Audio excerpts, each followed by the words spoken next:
এই মেয়ে যদি তোর বাড়িতে থাকে তাহলে কোনো দিনও তোর মেয়ের বিয়ে দিতে পারবি না শিরিন।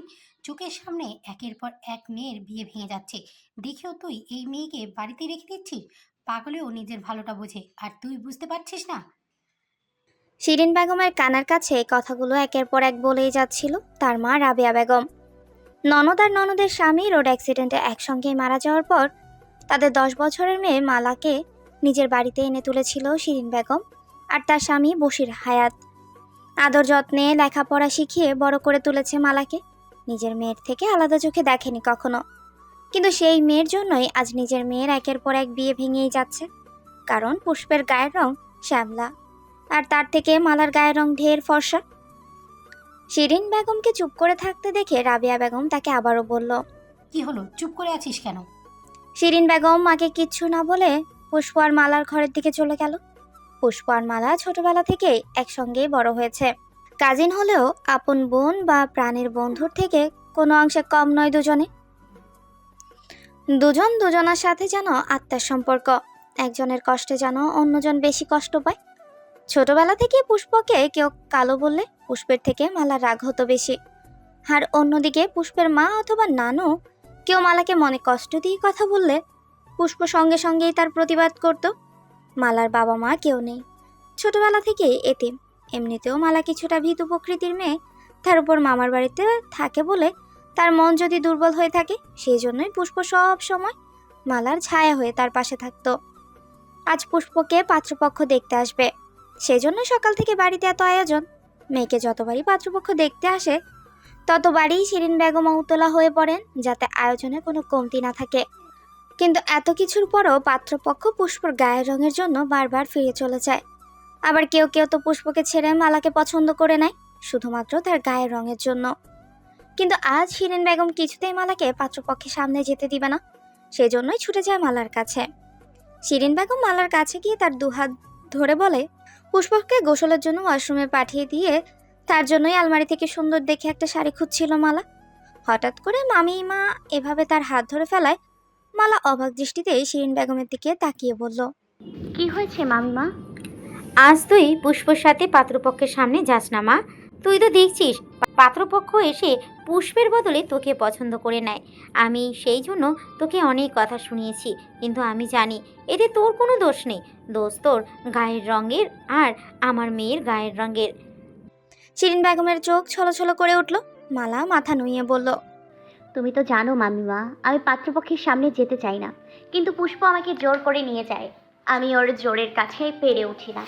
তুই আজ যেমন করেই হোক পুষ্পকে বুঝিয়ে শুনিয়ে একা পাঠিয়ে দিবি, না হলে নিজে কোথাও লুকিয়ে পড়বি। আমি আজ তোর সাথে রাগ করে নয়, তোর কাছে হাত জোর করে বলছি, তুই আজ পাত্রপক্ষের সামনে যাস না মা। ভালোই ভালোই পুষ্পর বিয়েটা হয়ে যেতে দে, তারপর আমি তোর বিয়ের ব্যবস্থা করব। পুষ্প তোর থেকে 3 মাসের বড় হিসেবে ও তোর বড় বোন। বড় বোনের বিয়ের আগে যদি ছোট বোনের বিয়ে হয়ে যায়, তাহলে আমার মেয়েটার আর বিয়েই হবে না। আর ওর গায়ের রঙের জন্য বারবার ওর বিয়ে ভেঙে যাচ্ছে, তুই তো সেটা দেখতে পারছিস মা। তার উপর তোর বিয়ে আগে হয়ে গেলে আমার মেয়েটার আর বিয়েই হবে না। আমার বিয়ের জন্য তোমাদের কোনো চিন্তা করতে হবে না মামিমা। আমি এখন বিয়ে করব না, তুমি কোনো চিন্তা করো না। আমি আজ কোনোভাবেই পাত্রপক্ষের সামনে যাব না। শিরিন বেগম খুব খুশি হলো। শিরিন বেগম মালাকে এই কথা বলে তড়িঘড়ি করে পুষ্পের ওয়াশরুম থেকে বেরোনোর আগেই ঘর থেকে বেরিয়ে গেল। কিছুক্ষণ পরই পুষ্প ওয়াশরুম থেকে বেরিয়ে এলো। আশেপাশে তাকিয়ে মালাকে জিজ্ঞেস করলো, মালা, ওয়াশরুম থেকে মায়ের গলার আওয়াজ শুনতে পাচ্ছিলাম, মা এসেছিল? মালা পুষ্পের দিকে তাকালো। পুষ্প টাওয়াল নিয়ে লম্বা চুলগুলো মুছতে মুছতেই বেরিয়ে এলো ওয়াশরুম থেকে। কি সুন্দর লাগছে এই শ্যামবতী মেয়েকে, নামের মতোই যেন সদ্য ফুটে ওঠা ফুল। মালা হেসে বলল, হ্যাঁ মামিমা এসেছিল আসলে তোর হ্যাঁ মামিমা এসেছিল আসলে তোর চোখে কাজল এঁটে দেওয়ার জন্য বলে গেল। বলল তোর ওই ডাগর ডাগর চোখে কাজল এঁটে দিলে নাকি তোকে খুব সুন্দর দেখায়। পুষ্প মায়ের কথা চিন্তা করে মনে মনে হাসলো। উজ্জ্বল শ্যামবর্ণ গায়ের রং, পুষ্প নামের মেয়েটার মায়াবী মুখ। সেই মুখে নেই কোনো দাগের ছিটে ফোটাও, আছে শুধু ঠোঁটের নিচের বাম পাশে একটা গাঢ় তিল। ডাগর ডাগর কাজল কালো হরিণী দুটো চোখ, পাতলা মসৃণ ঠোঁট, বাঁশির মতো নাক, হাঁটু ছাড়িয়ে পড়া লম্বা ঘন রেশমি কালো চুল, যেন এক আকাশ কালো মেঘ। সিমসাম লম্বা গঠন, সৌন্দর্যের কোনো কমতি নেই। এত সৌন্দর্যের মাঝেও কিছু কিছু মানুষ শুধু গায়ের রঙকেই বিবেচনা করে তুচ্ছ তাচ্ছিল্য করে অপমান করে পুষ্প নামের এই শ্যামবতী কন্যাকে। ছোটবেলা থেকে বুদ্ধিমতী, সাহসী আর প্রতিবাদী একটা মেয়ে ছিল পুষ্প। এই শ্যামবতী মেয়েকে কেউ কেউ কালো বলেও আখ্যায়িত করত, কিন্তু এতে পুষ্পের বিন্দুমাত্র কষ্ট বা রাগ হতো না। নিজের গায়ের রং নিয়ে পুষ্পের কখনোই আফসোস হয়নি। কিন্তু যবে থেকে সে পূর্ণ যুবতীতে পা দিয়েছে, তখন থেকেই এই সাহসী আর প্রাণবন্ত মেয়েটার মন আস্তে আস্তে দুর্বল হয়ে পড়েছে। একটা মেয়ের জন্য তার গায়ের রং যে কতটা জরুরি এখন পুষ্প নামের শ্যামবতী মেয়েটা খুব ভালো করেই বুঝতে পারে। নিজের জন্য নয়, তার গায়ের রঙের জন্য তার পরিবারকে যে কতটা চিন্তায় থাকতে হয় সেটা ভেবেই ভেতরে ভেতরে কষ্ট পায় পুষ্প। পুষ্প বুঝতে পারে তার বাবা বশির হায়াত তার বিয়ের জন্য দুশ্চিন্তা করলেও মুখে সেটা কখনোই প্রকাশ করে না, কিন্তু তার মা শিরিন বেগমের দুশ্চিন্তা দিন দিন বেড়েই যাচ্ছে। প্রতিবার পাত্রপক্ষ দেখতে এসে পুষ্পের গায়ের রঙের জন্য ফিরে চলে যাওয়ার পরই শিরিন বেগম দুশ্চিন্তা করতে করতে অসুস্থ হয়ে পড়ে। তার বিয়ের জন্য তার পরিবারকে এত দুশ্চিন্তা করতে দেখে পুষ্প যেন এখন নিজেকে গুটিয়ে নিয়েছে। আগে নিজের গায়ের রং নিয়ে কেউ কটু কথা বললেই সে সঙ্গে সঙ্গে প্রতিবাদ করত, কিন্তু এখন প্রতিবারই পাত্রপক্ষের সামনে নিজের গায়ের রং নিয়ে তাকে অপমানিত হতে হয়, কিন্তু কোনো প্রতিবাদ করে না পুষ্প। সব মুখ বুজে সহ্য করে নেয়, শুধু নিজের পরিবারের কথা চিন্তা করে। ছোটবেলা থেকেই স্বপ্ন তার বড় হয়ে একজন লয়ার হবে, একজন সৎ আইনজীবী হিসেবে পরিচয় করে তুলবে। সেই লক্ষ্যে পড়াশোনাতে গভীর মনোযোগ ছিল পুষ্পের। কোনো ক্লাসে ফার্স্ট ছাড়া সেকেন্ড হয়নি কখনো। গ্রামের মেধাবী শিক্ষার্থীদের মধ্যে একজন সে। উচ্চ মাধ্যমিক পরীক্ষার পর নিজের ইচ্ছায় ঢাকার কয়েকটা বিশ্ববিদ্যালয়ে ভর্তি পরীক্ষাও দিয়েছিল পুষ্প। ভালো ছাত্রী হওয়ায় পরীক্ষা দেওয়া সবগুলো ভার্সিটিতে চান্সও পেয়েছিল, কিন্তু ভর্তি হতে পারেনি, কারণ তার গায়ের রং নিয়ে তার মায়ের খুব চিন্তা। এমনিতেও গায়ের রং শ্যামলা, তার উপর বয়স বেশি হয়ে গেলে কোনো ছেলে তাকে নিজের গলায় ঝুলাতে রাজি হবে না। পুষ্পর মায়ের এক কথা, আগে বিয়ে করো তারপর সব কিছু। তাই তো পড়াশোনার পেছনে আর দেরি করতে চায়নি শিরিন বেগম। 18 বছর বয়সেই বিয়ে দিতে উঠে পড়ে লেগেছে মেয়ের। পুষ্প মায়ের দুশ্চিন্তার কথা ভেবে নিজের ইচ্ছে শখকে বিসর্জন দিয়েছে। মালা পুষ্পকে শাড়িটা পরিয়ে দিতে দিতে বলল, জানিস পুষ্প, আমার কাছে মনে হচ্ছে তোর আজকের আশা সম্বলটা ঠিক হয়ে যাবে। পুষ্প তাচ্ছিল্যের হেসে বলল, এত সহজ না মালা। একটা শ্যামলা মেয়েকে যে কেউ খুব সহজে গ্রহণ করতে পারে না। এই পৃথিবীতে সৌন্দর্যের কদর খুব বেশি, সেটা আমি আজ বুঝতে পারছি। সুন্দর বলতে তুই কি বোঝাতে চাইছিস? গায়ের রঙই কি সব সৌন্দর্যের মূল? আমি জানি না মালা, তবে আমি এটা জানি একটা ফর্সা মেয়েকে সব পুরুষরাই চায়, কিন্তু একটা কালো বা শ্যামলা মেয়েকে শুধু ওই পুরুষটাই চায় যার মন মানসিকতা ভিন্ন। আমি এমনই একজনের অপেক্ষায় আছি মালা, যে আমার জন্য খুব স্পেশাল হবে। আর সেই স্পেশাল মানুষটার কাছে আমি খুব স্পেশাল হব, যে আমাকে বলবে পুষ্প তুমি খুব সুন্দর। মালা পুষ্পের কুচিটা ঠিক করে দিয়ে হাতে একটা মেকআপ তুলে দিয়ে বলল, দেখিস পুষ্প, তুই যেমনটা চেয়েছিস ঠিক তেমনটাই পাবি। এই কথা বলে মালা পুষ্পের মুখে একটু মেকআপ ছুঁয়ে দিতে গেলে পুষ্প তার হাত ধরে ফেলে মাথা নাড়ে না করলো। পুষ্প কখনোই মেকআপ ইউজ করে না। মালা বলল, আজ অন্তত একটু মেকআপ দিয়ে দিই। আমি বললাম না মালা, আমি যার অপেক্ষায় আছি সে আমার জন্য খুব স্পেশাল। কেন স্পেশাল হবে জানিস? কারণ সে আমার এই গায়ের রং দেখেই আমায় পছন্দ করবে। তাই আমি চাই না কোনো প্রসাধনী মেখে আমার গায়ের রংকে ঢেকে ফেলতে। মালা পুষ্পের কথা শুনে হাত থেকে মেকআপটা রেখে হেসে বলল, আমিও চাই না পুষ্প তুই এই সব মেকআপ মেখে নিজের সৌন্দর্য ঢেকে ফেলিস। তোর সৌন্দর্য যে দেখতে না পায় তার তো চোখই নেই, সে অন্ধকারে বসবাস করে। গোলাপি রঙের শাড়িটা পরে হাঁটু ছাড়িয়ে যাও লম্বা চুলগুলো ছেড়ে রেখেছে পুষ্প, সাথে বেলে ফুলের মালা জড়িয়ে নিয়েছে এক পাশে। কাজল কালো চোখে আবারও কাজল এঁটে দিয়েছে মালা, ঠোঁটে গাঢ় রঙের গোলাপি লিপস্টিক। এই তো তার সাজ। পুষ্প আলমারি থেকে একটা শাড়ি খুঁজে মালার হাতে দিয়ে বলল, এই শাড়িটা তুই পরে আয় মালা। মালা শাড়িটা হাতে নিয়ে আমতা আমতা করে বলল, আমি মামিমার ঘর থেকে শাড়িটা পরে আসছি পুষ্প। এই কথা বলে পুষ্প কিছু বলার আগেই মালা ঘর থেকে বেরিয়ে গেল। লাল টুকটুকে ফর্সা গায়ের রং মালার, কিছুটা কম উচ্চতার সিমসাম গঠন, মনে হয় ছোট্ট একটা পাখির বাচ্চা। আর স্বভাবে একটু ভীতু প্রকৃতির মেয়ে। পড়াশোনায় খুব একটা মনোযোগ না থাকলেও পুষ্পর চাপে পড়ে তাকে মোটামুটি ভালো রেজাল্ট করতেই হয়, না হলে তার সাথে কথা বলাই বন্ধ করে দেয় পুষ্প। নিজের সাথে মালাকেও ঢাকার ভার্সিটিতে ভর্তি করানোর জন্য জোরাজোরি করছে পুষ্প খুব। কিন্তু মালা কোনো ভার্সিটিতেই ভর্তি পরীক্ষা দেয়নি, কারণ সে জানে সে যদি ভর্তি পরীক্ষায় চান্স পেলেও তার মামি তাকে পড়াশোনা করতে দেবে না। এমনিতেও যতটুকু পড়িয়েছে ততটুকুই বা কে করে। এই পরিবারটার উপর খুব ঋণী মালা, তাই তো তার দ্বারা এই পরিবারের কোনো ক্ষতি হোক সেটা সে চায় না। তাই শিরিন বেগমের কথা রাখতেই পাত্রপক্ষে আসার আগেই পুষ্পকে কিচ্ছু না বলে ছাদে চলে যায় মালা।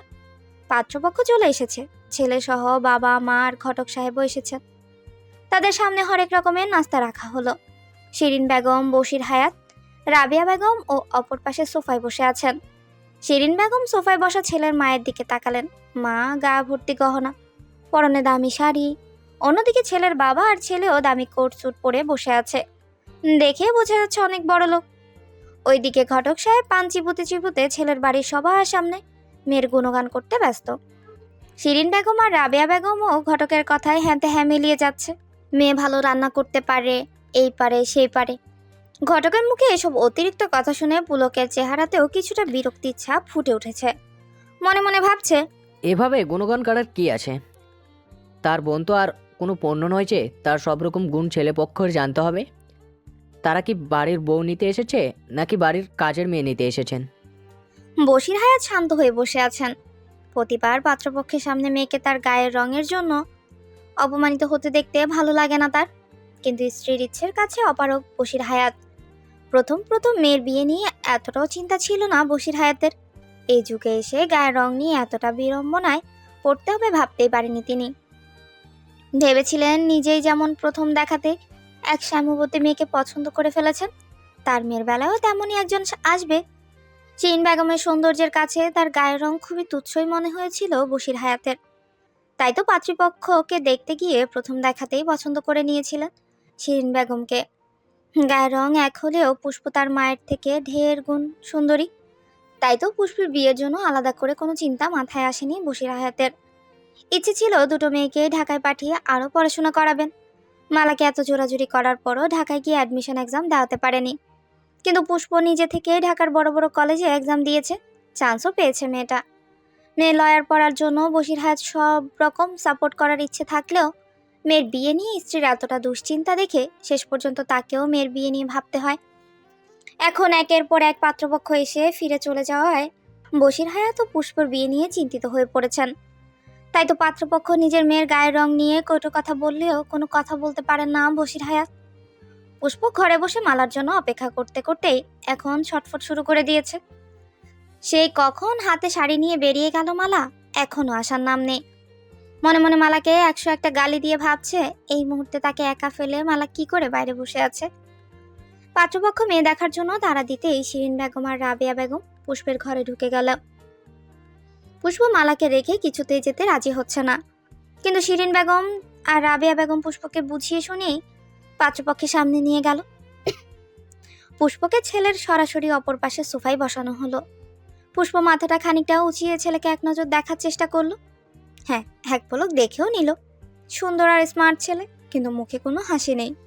হয়তো তাকে দেখিয়ে হাসি মুখটা মিলিয়ে গেছে। মনে মনে পুষ্প তাচ্ছিল্যের হাসি দিল।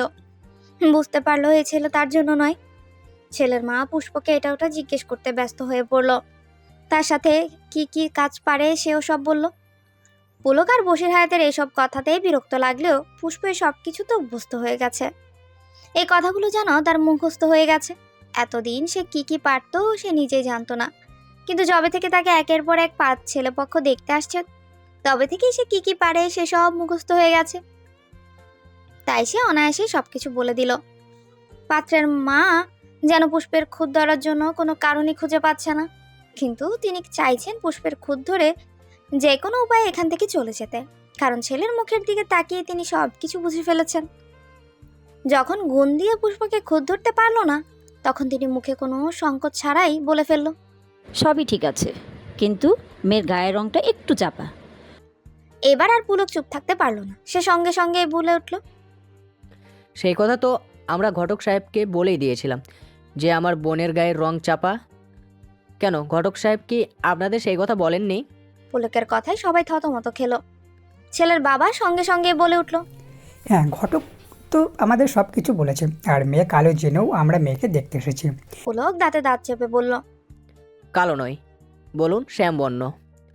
আপনার কোন দিক থেকে মনে হয় আমার বোন কালো? ছেলের মা বলে উঠল। ওই একই কথা, কালো আর শ্যামলা একই কথা।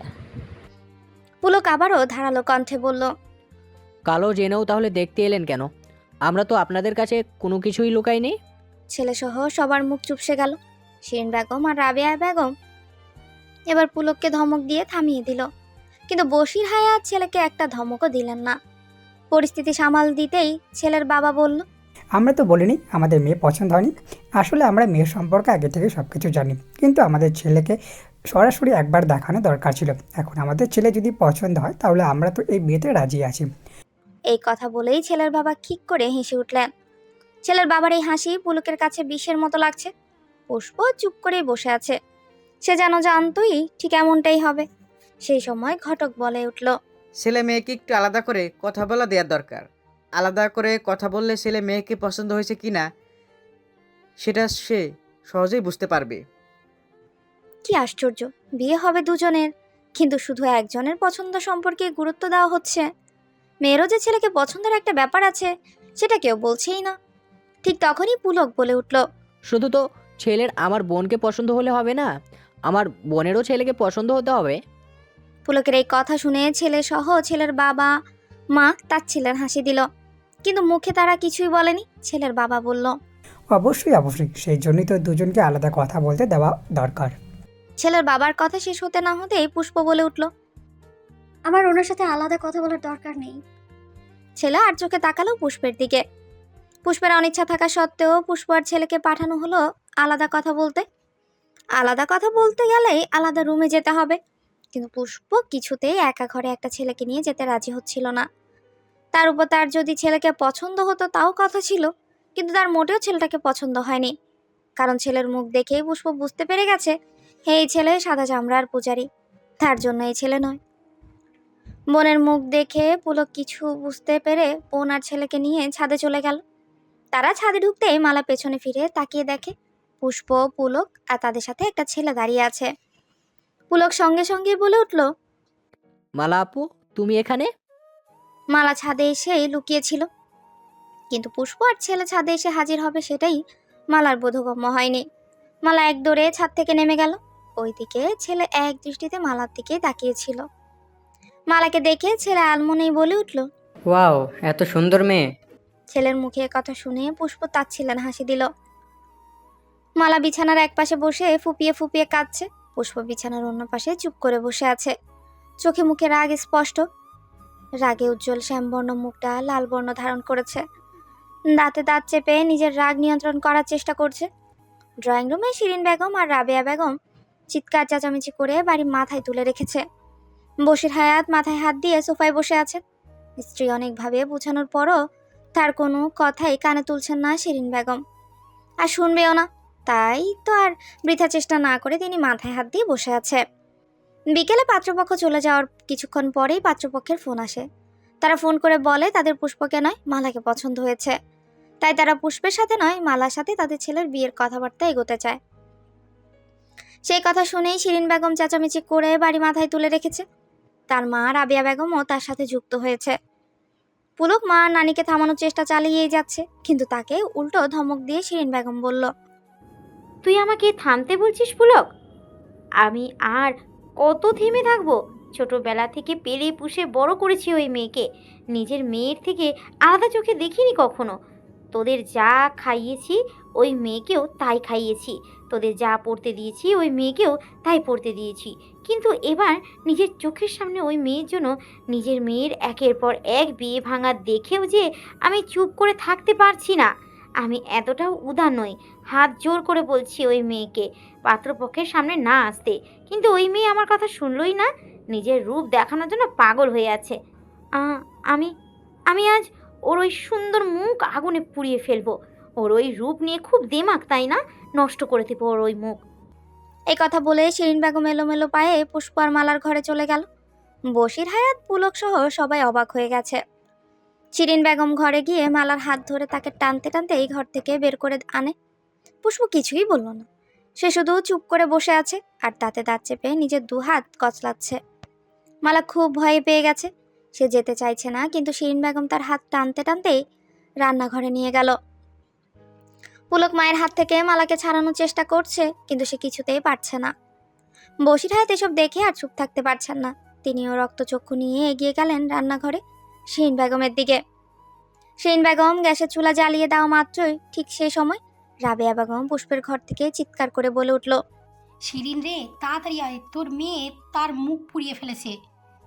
শিরিন বেগমের কানে সেই কথা যেতেই শিরিন বেগম মালার হাত ছেড়ে দিয়ে দৌড়ে পুষ্পের ঘরের দিকে দৌড় দিল। তার পেছন পেছন মালা ও বশির হায়াত সহ সবাই দৌড় দেয়। শিরিন বেগম সহ সবাই পুষ্পের ঘরে গিয়ে দেখে ঘরের মাঝখানে আগুন জ্বলছে। রাবেয়া বেগম আর বুয়া দুজনেই পুষ্পকে জাপটে ধরে রেখেছে, কিন্তু পুষ্প তাদের বাঁধন ছিঁড়ে ঝাঁপিয়ে পড়তে চাইছে আগুনে। পুলক সঙ্গে সঙ্গে টেবিলের উপর জগে থাকা পানি দিয়ে আগুন নিভিয়ে দিল। শিরিন বেগম মালাকে টেনে ঘর থেকে বেরিয়ে যাওয়ার পরপরই পুষ্প তার গায়ের ওড়না খুলে সেই ওড়নাতে আগুন ধরিয়ে দেয়। ঠিক সেই সময় রাবেয়া বেগম আর বুয়া ঘরে ঢুকে দেখে ঘরে আগুন জ্বলছে। পুষ্প সেই আগুনেই নিজের মুখ পুড়িয়ে ফেলার উদ্দেশ্যে আগুনের দিকে এগিয়ে যেতেই রাবেয়া বেগম আর বুয়া পুষ্পকে জাপটে ধরে ফেলে চিৎকার করতে থাকে। শিরিন বেগম মেয়ের এই কাণ্ড দেখে সারা শরীর কাঁপছে তার। ভয়ে জড়সড় হয়ে ঘরের এক কোনায় দাঁড়িয়ে আছেন শিরিন বেগম।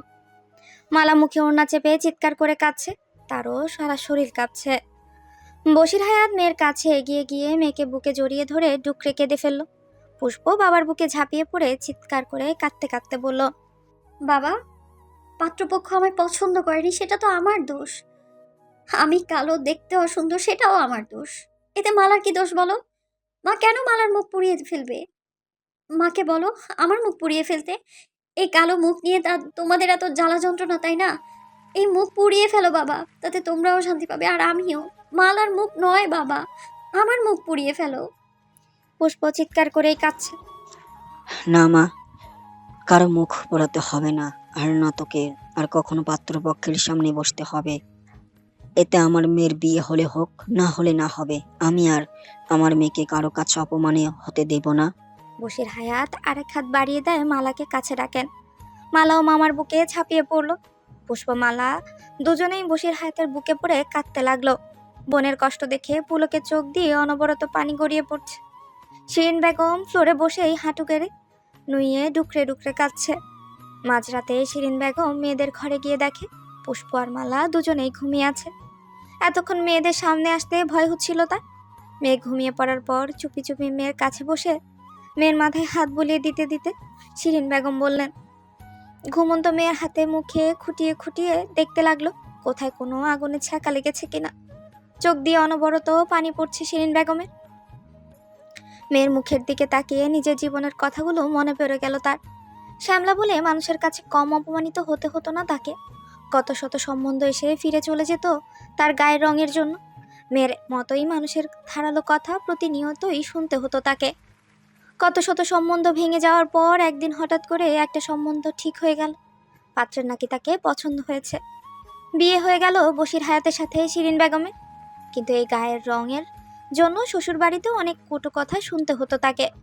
কিন্তু এত কিছুর মধ্যেও তার একমাত্র ভরসা ছিল আর শান্তির জায়গা ছিল বশির হায়াত।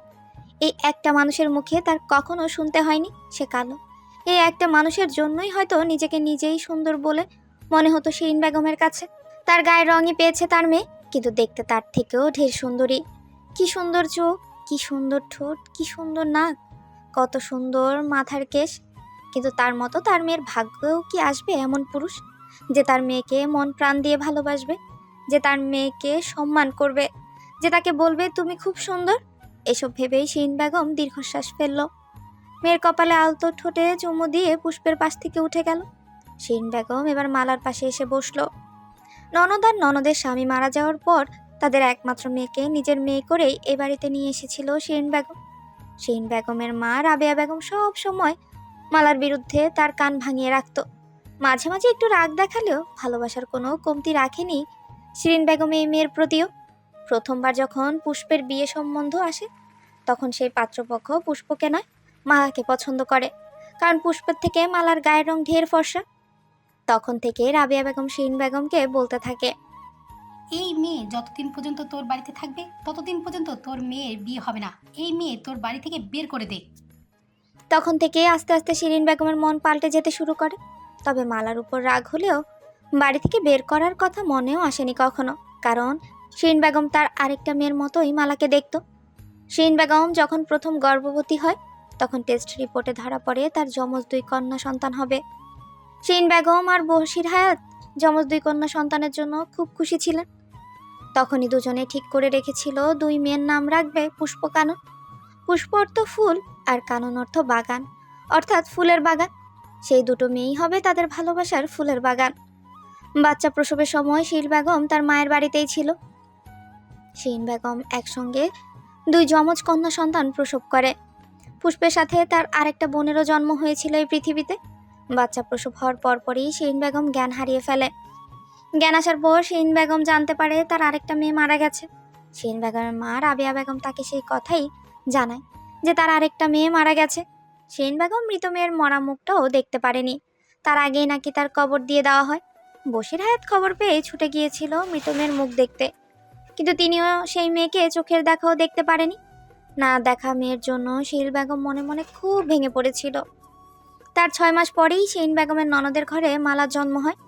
পুষ্পের সাথে নাম মিলিয়ে রাখা হয়েছিল পুষ্পমালা। শিরিন বেগম মালাকে নিজের আরেকটা মেয়ে কাননের চোখেই দেখত। ছোটবেলা থেকে পুষ্পর মতোই ভালোবাসতো তাকে। মালার বাবা মা মারা যাওয়ার পর বশির হায়াত ছাড়া আর কেউই ছিল না মালার দেখাশোনার জন্য। তাই তো শিরিন বেগম আর বশির হায়াত ভালোবেসেই নিজের বাড়িতে নিয়ে আসে। মালার পাশে বসে তার মুখে হাত রেখে শিরিন বেগম চোখের পানি ফেলে মনে মনে বলল, আমাকে ক্ষমা করে দে মা, আমি কখনোই তোর এই সুন্দর মুখ পুরাতে পারতাম না। ওই সময়ই হাত কেঁপে উঠেছিল আমার, কিন্তু তবুও আমি তোর কাছে লজ্জিত। মা তো চোখের সামনে মেয়ের এভাবে অপমান সহ্য করতে পারিনি, রাগ নিয়ন্ত্রণ করতে পারিনি। মনে মনে এসব ভেবে শিরিন বেগম মালার মাথায় হাত বুলিয়ে দিলেন। তারপর আস্তে আস্তে ঘর থেকে বেরিয়ে গেলেন। শিরিন বেগম ঘর থেকে বেরিয়ে 2 কদম এগোতেই মালা এসে তার হাত ধরে ফেলল। শিরিন বেগম পেছনে ফিরে তাকিয়ে দেখে মালা তার হাত ধরে দাঁড়িয়ে আছে। তাহলে কি মালা এতক্ষণ ঘুমায়নি? মালা শিরিন বেগমের 2 হাত ধরে বলল, আমাকে ক্ষমা করে দাও মামিমা, তুমি বিশ্বাস করো আমি ছাদে লুকিয়ে থাকার জন্যই গিয়েছিলাম। আমি বুঝতে পারিনি পুষ্প আর ওই ছেলে ছাদে যাবে। বুঝতে পারলে আমি কখনোই ছাদে যেতাম না। আমাকে তুমি ক্ষমা করে দাও মামিমা। শিরিন বেগম মালাকে বুকে জড়িয়ে কাঁদতে কাঁদতে বলল, তুইও আমাকে ক্ষমা করে দে মা। আমি আজ তোর সাথে কত বড় অন্যায় করতে যাচ্ছিলাম। রাগে আমি নিজের প্রতি নিয়ন্ত্রণ হারিয়ে ফেলেছিলাম। আমি জানি তুমি কখনোই এই অন্যায় করতে পারতে না, কারণ তুমি আমাকেও খুব ভালোবাসো। আমার মেয়েটার কি কখনো বিয়ে হবে না মালা? এমন কি কেউ নেই যে ওকে একটু ভালোবাসবে? তুমি দেখে নিও মামিমা, পুষ্পর জন্য ভালোবাসার অভাব হবে না। ওর ভালোবাসা পাওয়ার জন্য একাধিক হৃদয় হাহাকার করে উঠবে। একাধিক হৃদয় দরকার নেই মালা, একটা হৃদয় অন্তত আমার মেয়েটাকে সম্মান দিয়ে ভালোবাসা দিয়ে তার জীবন সঙ্গী করে নিই। আমার আর কিছুই চাওয়ার থাকবে না। দূর থেকে বশির হায়াত ও নীরবে চোখের পানি ফেললেন। গোলাপগ্রাম, ঢাকার অদূরে সাভারের বিরলিয়া ইউনিয়নের তুরাগ নদীর তীরে অবস্থিত এই গোলাপগ্রাম। সবুজ শ্যামল গ্রামের মাঝ দিয়ে আঁকাবাঁকা সরু পথ। পথের দুপাশে গোলাপের বাগান। বাগানে ফুটে আছে টকটকে লাল গোলাপ। গোলাপের সৌরভ ছড়িয়ে আছে পুরো গ্রামে। গ্রামের পাকা রাস্তার পথ ধরে কথা বলতে বলতে হেঁটে যাচ্ছে পুষ্প আর মালা। এইচএসসি পরীক্ষার পর খুব একটা বাইরে বের হওয়া হয় না তাদের, তাই ভাবলো একটু রূপাদের বাড়ি থেকে ঘুরে আসা যাক। রূপা তাদের কলেজ ফ্রেন্ড। বেশ কিছুক্ষণ পর একটা সুন্দর গাড়ি তাদের পাশ কাটিয়ে চলে গেল। পুষ্প আর মালা এক পলক সেই গাড়িটার দিকে তাকিয়েও আবারও চোখ সরিয়ে নিল। পথ দিয়ে কত গাড়ি তো চলে যায়। গাড়িটা কিছুটা পথ যেতেই হঠাৎ করে থেমে গেল। গাড়ি থেকে প্রচুর ধোঁয়া বেরোচ্ছে। পুষ্প আর মালার গাড়িটার উপর নজর পড়তেই দৌড়ে গেল গাড়ির দিকে। গাড়ির কাছে গিয়ে দেখে গাড়িতে আগুন লেগে গেছে, কিন্তু আগুন এখনো বেশি জায়গা ছড়াতে পারেনি। আগুন দেখে মালা খুব ভয় পাচ্ছে আর এগোনোর সাহস পাচ্ছে না। তার আশেপাশে তাকিয়ে দেখে একটা মানুষও নেই। সময়টা দুপুরের পর, তাই খুব একটা লোকজনও থাকার কথাও না। পুষ্পমালাকে ডেকে বলল, মালা কিছু হবে না, এইদিকে আয়, ওনাদের গাড়ি থেকে বের করতে হবে। মালা আগুন দেখে ভয় পাচ্ছে, কিন্তু গাড়ির ভেতরে থাকা মানুষদের কথা ভেবে এগিয়ে গেল গাড়ির দিকে। পুষ্পমালা দুজনে গাড়ির 2 ধারের 2 দরজা ধরে টানতে লাগলো, কিন্তু গাড়ির দরজা তো ভেতর থেকে লক করা। ভেতর থেকে মানুষের কাশির আওয়াজ শোনা যাচ্ছে। হয়তো তারা ভয় পেয়ে গাড়ির দরজা খুলতে ভুলে গেছে। পুষ্পের উপস্থিতি জ্ঞান বেশি।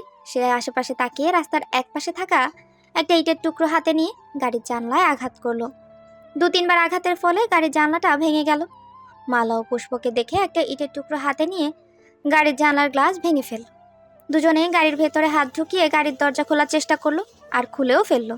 দরজা খুলে পুষ্প গাড়ির ভেতরে দেখে একজন মহিলা, বয়স বেশি কিন্তু খুব আধুনিক। পুষ্প মহিলার হাত ধরে তাকে গাড়ি থেকে বের করে নিল। আরে এ তো আয়েশা চৌধুরী, চৌধুরী বাড়ির চৌধুরী মা। গ্রামে সবাই তাকে সেই নামেই ডাকে। পুষ্প দু একবার দূর থেকে দেখেছে তাকে। সামনে বসে থাকা গাড়ির ড্রাইভারও ইতিমধ্যে গাড়ি থেকে নেমে পড়েছে। আগুনে তার হাতের অনেকটা অংশ পুড়ে গেছে। ওদিকে মালাও গাড়ির দরজা খুলে দেখে স্যুটটাই পরা একটা লম্বা চওড়া হ্যান্ডসাম ছেলে বসে আছে। মালা ছেলেটাকে দেখে কিছুটা বিরক্ত হয়ে মনে মনে বলল, দেখে তো মনে হয় এরকম একটা আস্ত গাড়ি এক হাতেই তুলে ফেলতে পারে, কিন্তু সামান্য আগুনে গাড়ির দরজা খুলে বের হতে পারে না। আশ্চর্য মানুষ। ছেলেটাও প্রচুর কাশছে। গাড়ির দরজা খুলে দেওয়ার পরও ছেলেটা গাড়িতেই বসে আছে, বাইরে যেন বের হওয়ার কথাই ভুলে গেছে। ওইদিকে গাড়ির আগুনও ক্রমশ ছড়িয়ে পড়ছে।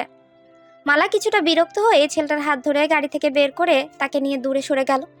ছেলেটা কাঁপা কাঁপা হাতে মালার ঠোঁট সহ মুখে হাত বুলাতে লাগলো। তারপর মালার গালে হাত রেখেই বলল, কে? ছেলেটার এমন ব্যবহারে মালা চরম বিরক্ত হয়ে হিতাহিত জ্ঞান হারিয়ে ঠাস করে তার গালে একটা থাপ্পড় বসিয়ে দিল। রাশভরা কণ্ঠে বিরক্ত নিয়ে বলল, অসভ্য নির্লজ্জ লম্পট একটা মানুষ। এই মাত্র আমি আপনার প্রাণ বাঁচালাম আর আপনি এরকম একটা সিচুয়েশনেও নিজের লোভ সামলাতে পারলেন না। এই আপনাদের মতো ছেলেদের আগুনে পুড়ে মরাই উচিত। এই কথা বলে মালা ছেলেটার সামনে থেকে সরে গেল। পুষ্প আয়েশা চৌধুরীর হাত ধরে তাকে রাস্তার ধারে বসিয়ে দিল। কাশতে কাশতে ওনার এক পর্যায়ে শ্বাসকষ্ট শুরু হয়ে গেছে। মনে হয় শ্বাসকষ্টের কারণে কথাও বলতে পারছে না। আয়েশা চৌধুরী পুষ্পকে গাড়ির দিকে হাত দেখিয়ে কিছু একটা ইশারা করলো। পুষ্প বুঝতে পারলো উনি কিছু একটা খুঁজছে। পুষ্প গাড়ির কাছে দৌড়ে গিয়ে দেখে গাড়ির ভেতরে একটা হাত ব্যাগ। সেই ব্যাগটা খুলে দেখে ব্যাগের ভেতরে অন্যান্য জিনিসের সাথে একটা ইনহেলারও আছে। পুষ্প বুঝতে পারলো ওনার হাঁপানি রোগ আছে। সেই ইনহেলারটা হাতে নিয়ে আবারও এগিয়ে গেল আয়েশা চৌধুরীর কাছে।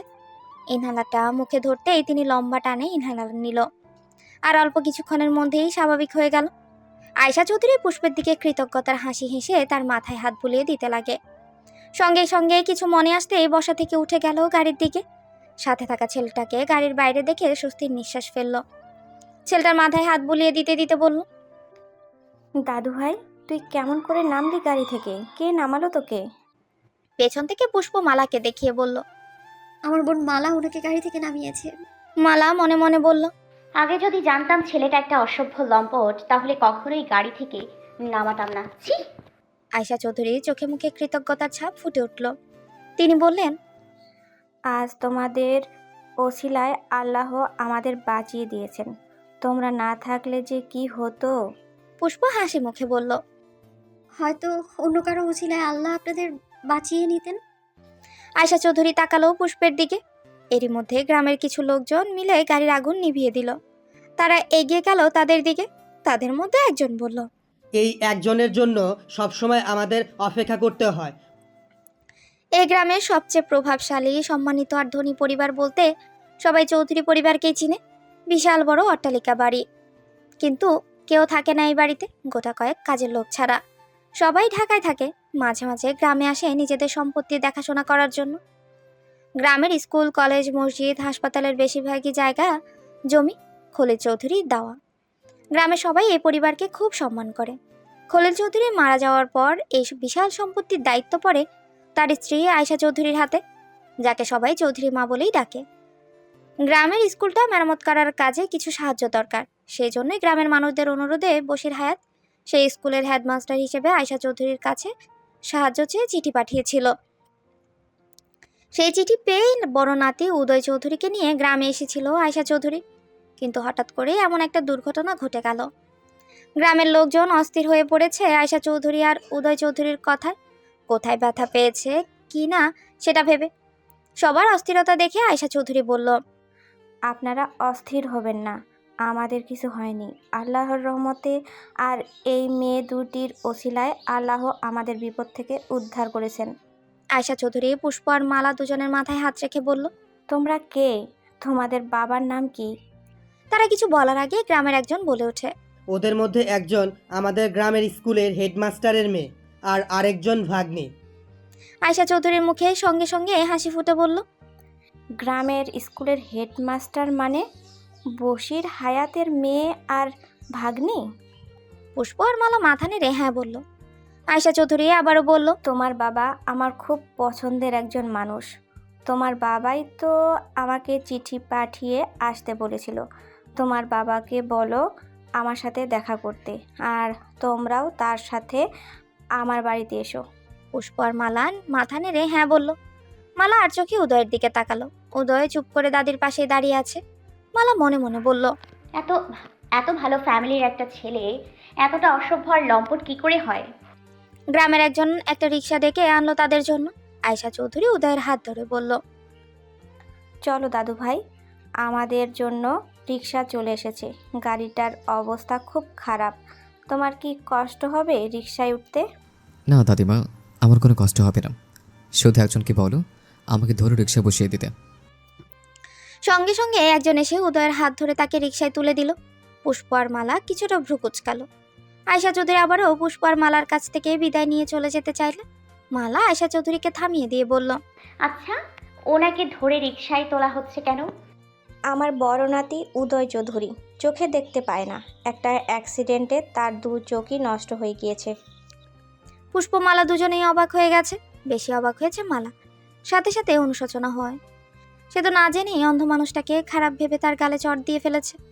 মালা এক দৃষ্টিতে উদয়ের দিকে তাকিয়ে আছে। আয়শা চৌধুরী উদয়কে নিয়ে রিক্সা করে চলে গেল। মালা মনে মনে বলল, আশ্চর্য মানুষ, আমি ওনাকে বিনা অপরাধে চড় মারলাম, অথচ উনি একটা টুর শব্দও করলেন না। এই মালা, কি ভাবছিস? মালাকে নাড়িয়ে দিয়ে তার ভাবনা ভাঙিয়ে দিয়ে বলে উঠে পুষ্প। মালা মাথা নেড়ে না করলো। আজ আর তার রূপার বাড়িতে যাওয়া হলো না। নিজেদের বাড়ির দিকেই রওনা হলো আবার। ঘরে এসে মালা মনমরা হয়েই বসে আছে। ওই অন্ধ লোকটাকে এভাবে চড় মেরে কটু কথা বলায় নিজের উপরই অনুশোচনা হচ্ছে। পুষ্প ঘরে এসে মালার মলিন মুখটা দেখে তার সামনেই বসে বলল, কি হয়েছে মালা? রাস্তায় সেই দুর্ঘটনা ঘটে যাওয়ার পর থেকেই দেখে আসছি, তোর মুখটা কেমন যেন করে রেখেছিস। কিছু কি হয়েছে? আমাকে বল। পুষ্প, আমি না বুঝে একজনের সাথে খুব খারাপ ব্যবহার করে ফেলেছি। কি হয়েছে? কার সাথে খারাপ ব্যবহার করেছিস? মালা পুষ্পকে সবকিছু বলল। পুষ্প সবকিছু শুনে তার কাছেও খারাপ লাগছে।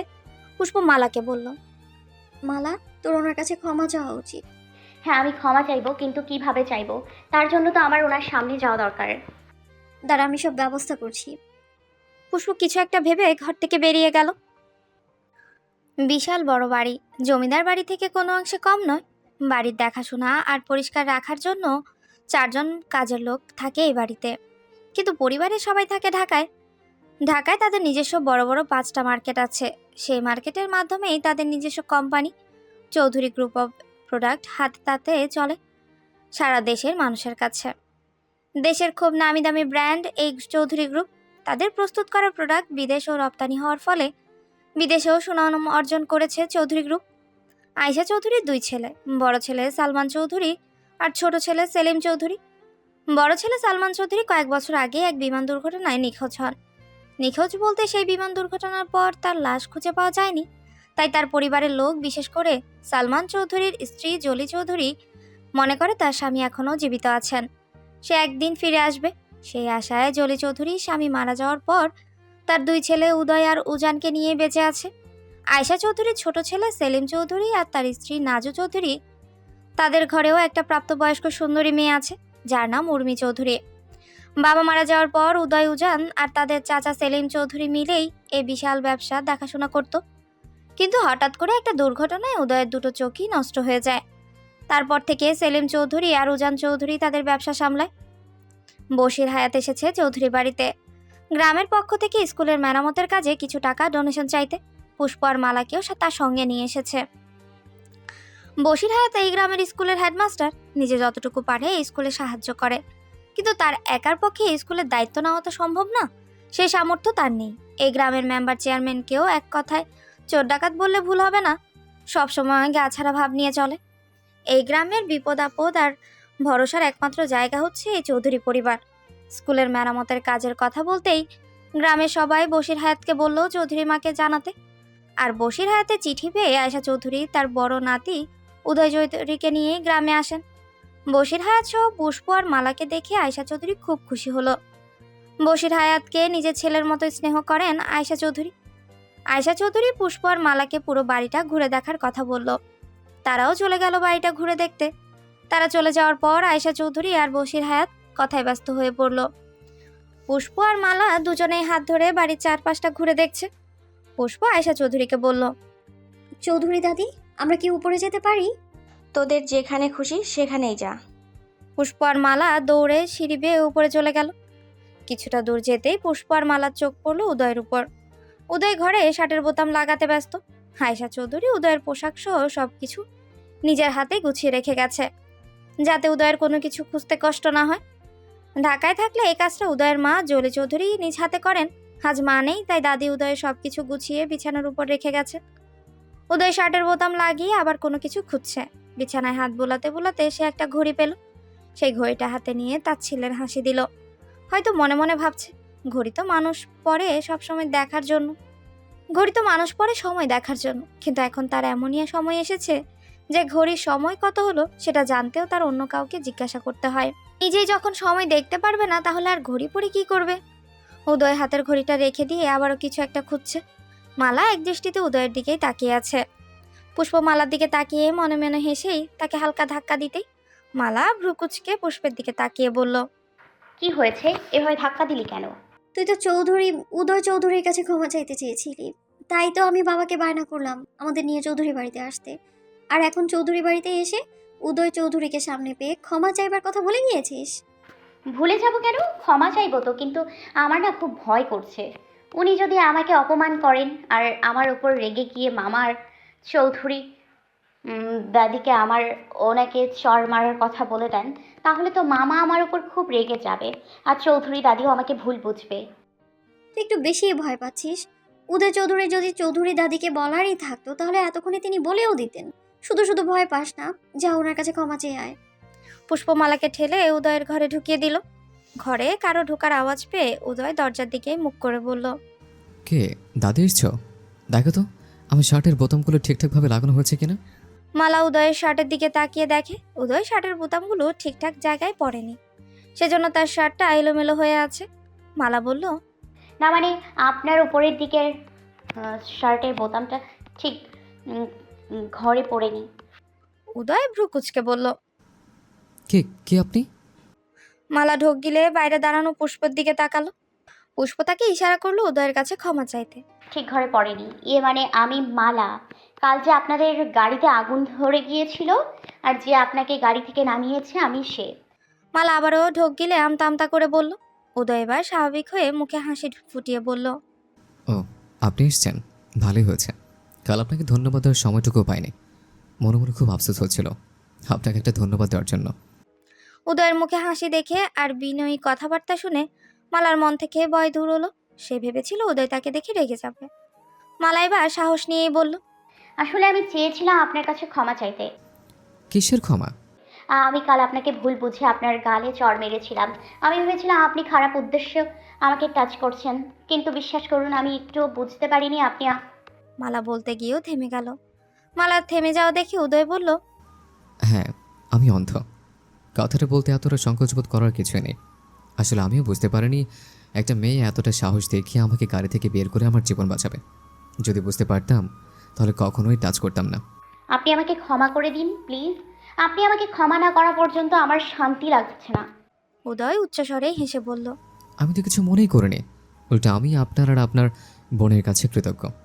আপনারা দুজন যেভাবে সাহসিকতার পরিচয় দিয়ে আমাকে বিপদ থেকে বাঁচিয়েছেন, অন্য কেউ সে কাজ করতো কিনা জানি না। ক্ষমা তো দূর, আমি আপনাদের দুজনকেই ধন্যবাদ দিতে চাই। পুষ্প মালার দিকে তাকালো। পুষ্প বাইরে থেকে হাসলো। মালা পুষ্পকে ইশারা করে ডাকলো, কিন্তু পুষ্প ভিতরে গেল না।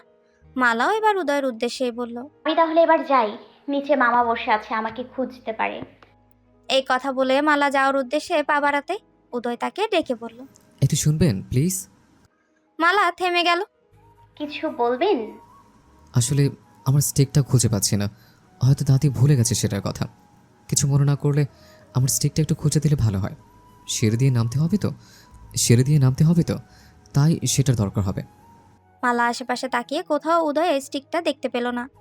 মালা ঘরে সব জায়গায় স্টিকটা খুঁজলো, কিন্তু কোথাও খুঁজে পেল না। মালার খুব খারাপ লাগছে। অন্ধের লাঠি তো একমাত্র ভরসা। লাঠিটা কোথায় খুঁজে না পেয়ে মালা বলল, সব জায়গায় খুঁজেছি, এখানে তো কোথাও স্ট্রিকটা নেই। তাহলে এবার আমি নিচে যাব কি করে? আপনি আমার সাথে চলুন, আমি আপনাকে নিচে নিয়ে যাচ্ছি। ঠিক আছে। উদয় পা বাড়াতে মালা উদয়ের দিকে তাকে উদয়কে থামিয়ে দিয়ে বলল, একটু দাঁড়ান, আপনার শার্টের বোতামগুলো ঠিক করবেন না? খারাপ দেখাচ্ছে তো। উদয় সঙ্গে সঙ্গে শার্টের বোতামগুলো খুলে নিল। শার্টের বোতাম খোলায় উদয়ের ফর্সা বুকের লোম স্পষ্ট দেখা যাচ্ছে। মালা চোখ নামিয়ে নিল। উদয় আবারও শার্টের বোতাম এলোমেলো করে লাগাচ্ছে, তাই দেখে মালা বলল, হচ্ছে না তো, কি করছেন? ঠিকভাবে লাগান। উদয় মালার সামনে খুব লজ্জা পাচ্ছে। সামান্য শার্টের বোতামটুকুও সে লাগাতে পারছে না। তার মা পাশে থাকলে তাকে সব কাজে তার মাই সাহায্য করে, কোনো কাজ নিজের হাতে করতে দেয় না। উদয় খুব চেষ্টা করছে কিন্তু পারছে না। উপায় না পেয়ে মালা নিজেই উদয়ের দিকে এগিয়ে গিয়ে বলল, আচ্ছা ঠিক আছে, আমি আপনাকে সাহায্য করছি। এই কথা বলে মালা কাঁপা কাঁপা হাতে উদয়ের শার্টের বোতাম লাগিয়ে দিল। বাইরে থেকে পুষ্প এর দৃশ্য দেখে মুচকি হাসে। সে দরজার সামনে থেকে চলে গেল।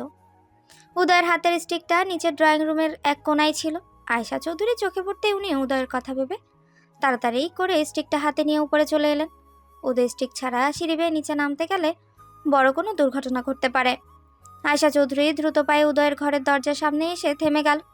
মালা উদয়ের শার্টের বোতাম লাগিয়ে দিচ্ছে। সেটা দেখে আয়শা চৌধুরী ঘরের বাইরে থেকে তাদের দিকে তাকিয়ে আছে। মালা উদয়ের শার্টের বোতাম লাগিয়ে দিয়ে উদয়ের হাত ধরে বলল, আমার হাতটা ধরুন, আমি আপনাকে নিয়ে যাচ্ছি।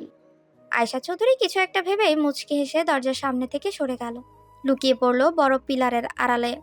মালা উদয়ের হাত ধরে তাকে নিচে নিয়ে গেল। আয়শা চৌধুরী পেছন থেকে তাদের দিকে এক দৃষ্টিতেই তাকিয়ে রইল। এরকম একটা মেয়েই তো চেয়েছিলেন উনি ওনার আদরের বড় নাতির জন্য, যে উদয়ের অন্ধ চোখের আলো হবে। ওইদিকে পুষ্পমালাকে উদয়ের ঘরে রেখে পুরো বাড়ি ঘুরে ঘুরে দেখছে। পুরো বাড়ি ঘুরে সে মালাকে নিতে উদয়ের ঘরের সামনে আসতেই আয়শা চৌধুরীকে দেখে শুকনো ঢোক গিলল। আয়শা চৌধুরী আবারও মালাকে উদয়ের ঘরে দেখেনি। আয়শা চৌধুরী আবার মালাকে উদয়ের ঘরে দেখেনি তো, দেখে ফেললো উনি আবার খারাপ কিছু ভাবতে পারেন। পুষ্প ঘরে উকি দিয়ে দেখে ঘরে কেউ নেই। পুষ্প স্বস্তির নিঃশ্বাস ফেলল। আয়শা চৌধুরী পেছনে তাকিয়ে দেখে পুষ্প দাঁড়িয়ে আছে। পুষ্পকে দেখে আয়শা চৌধুরীর মুখে হাসি ফুটিয়ে বলল, পুরো বাড়ি ঘুরে দেখেছিস? হুম। আয়শা চৌধুরী পুষ্পের দিকে তাকিয়ে আছে, খুব মায়াই মুখে। আয়শা চৌধুরী পুষ্পকে নিয়ে নিচে নেমে গেল।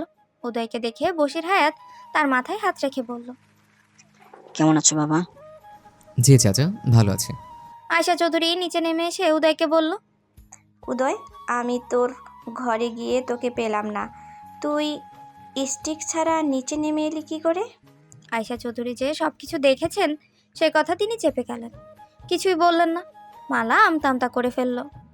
ইয়ে মানে চৌধুরী দাদি, আমি ওনাকে নিয়ে এসেছি। আসলে না।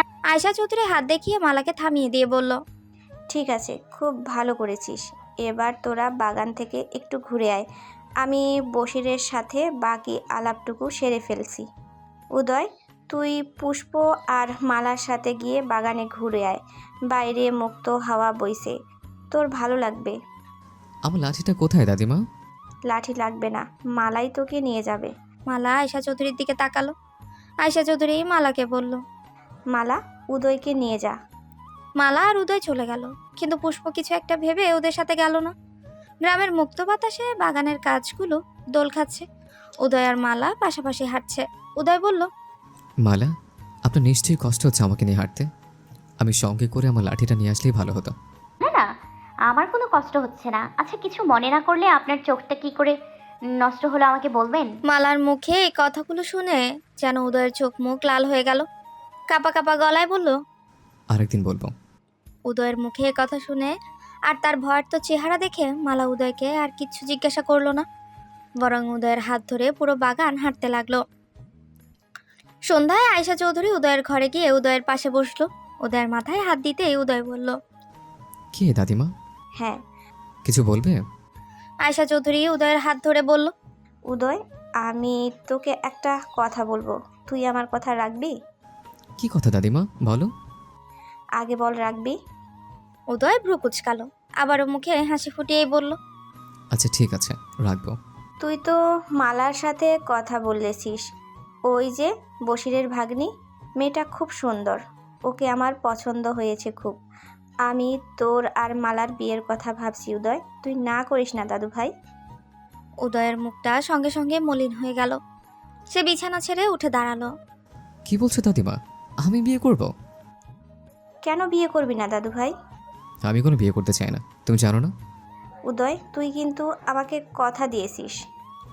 আগে যদি জানতাম তুমি আমার বিয়ের কথা বলবে, তাহলে কথা দিতাম না তোমাকে দাদি।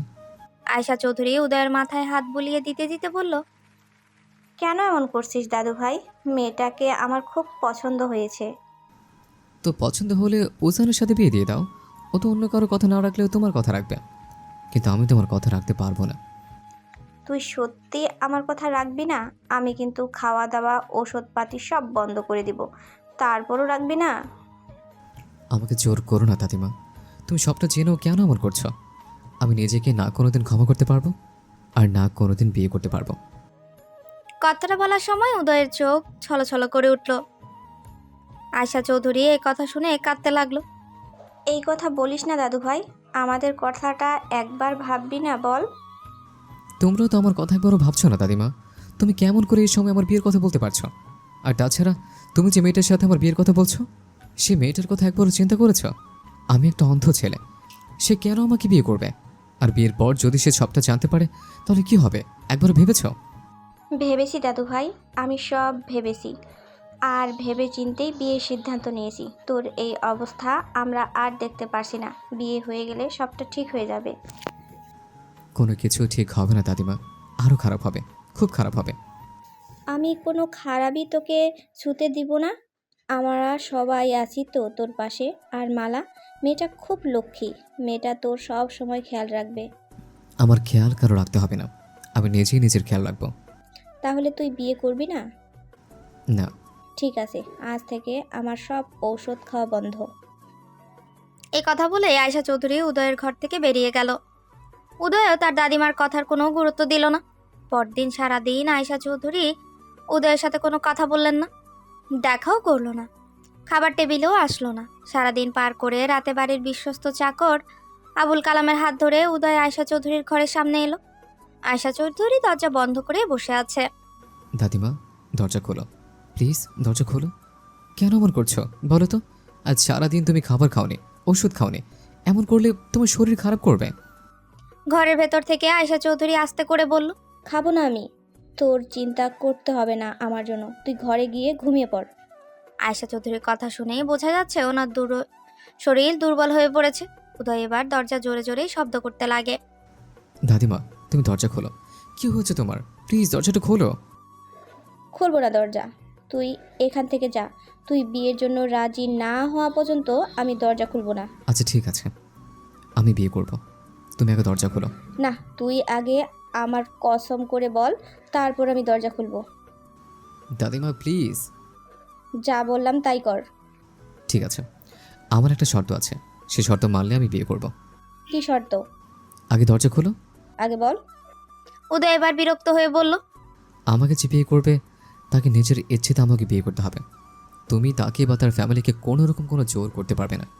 আর আমার সম্পর্কে সব কিছু ওই মেয়ের ফ্যামিলিকে জানানোর পর তারা যদি বিয়েতে রাজি হয়, তারপরে আমি বিয়ে করব।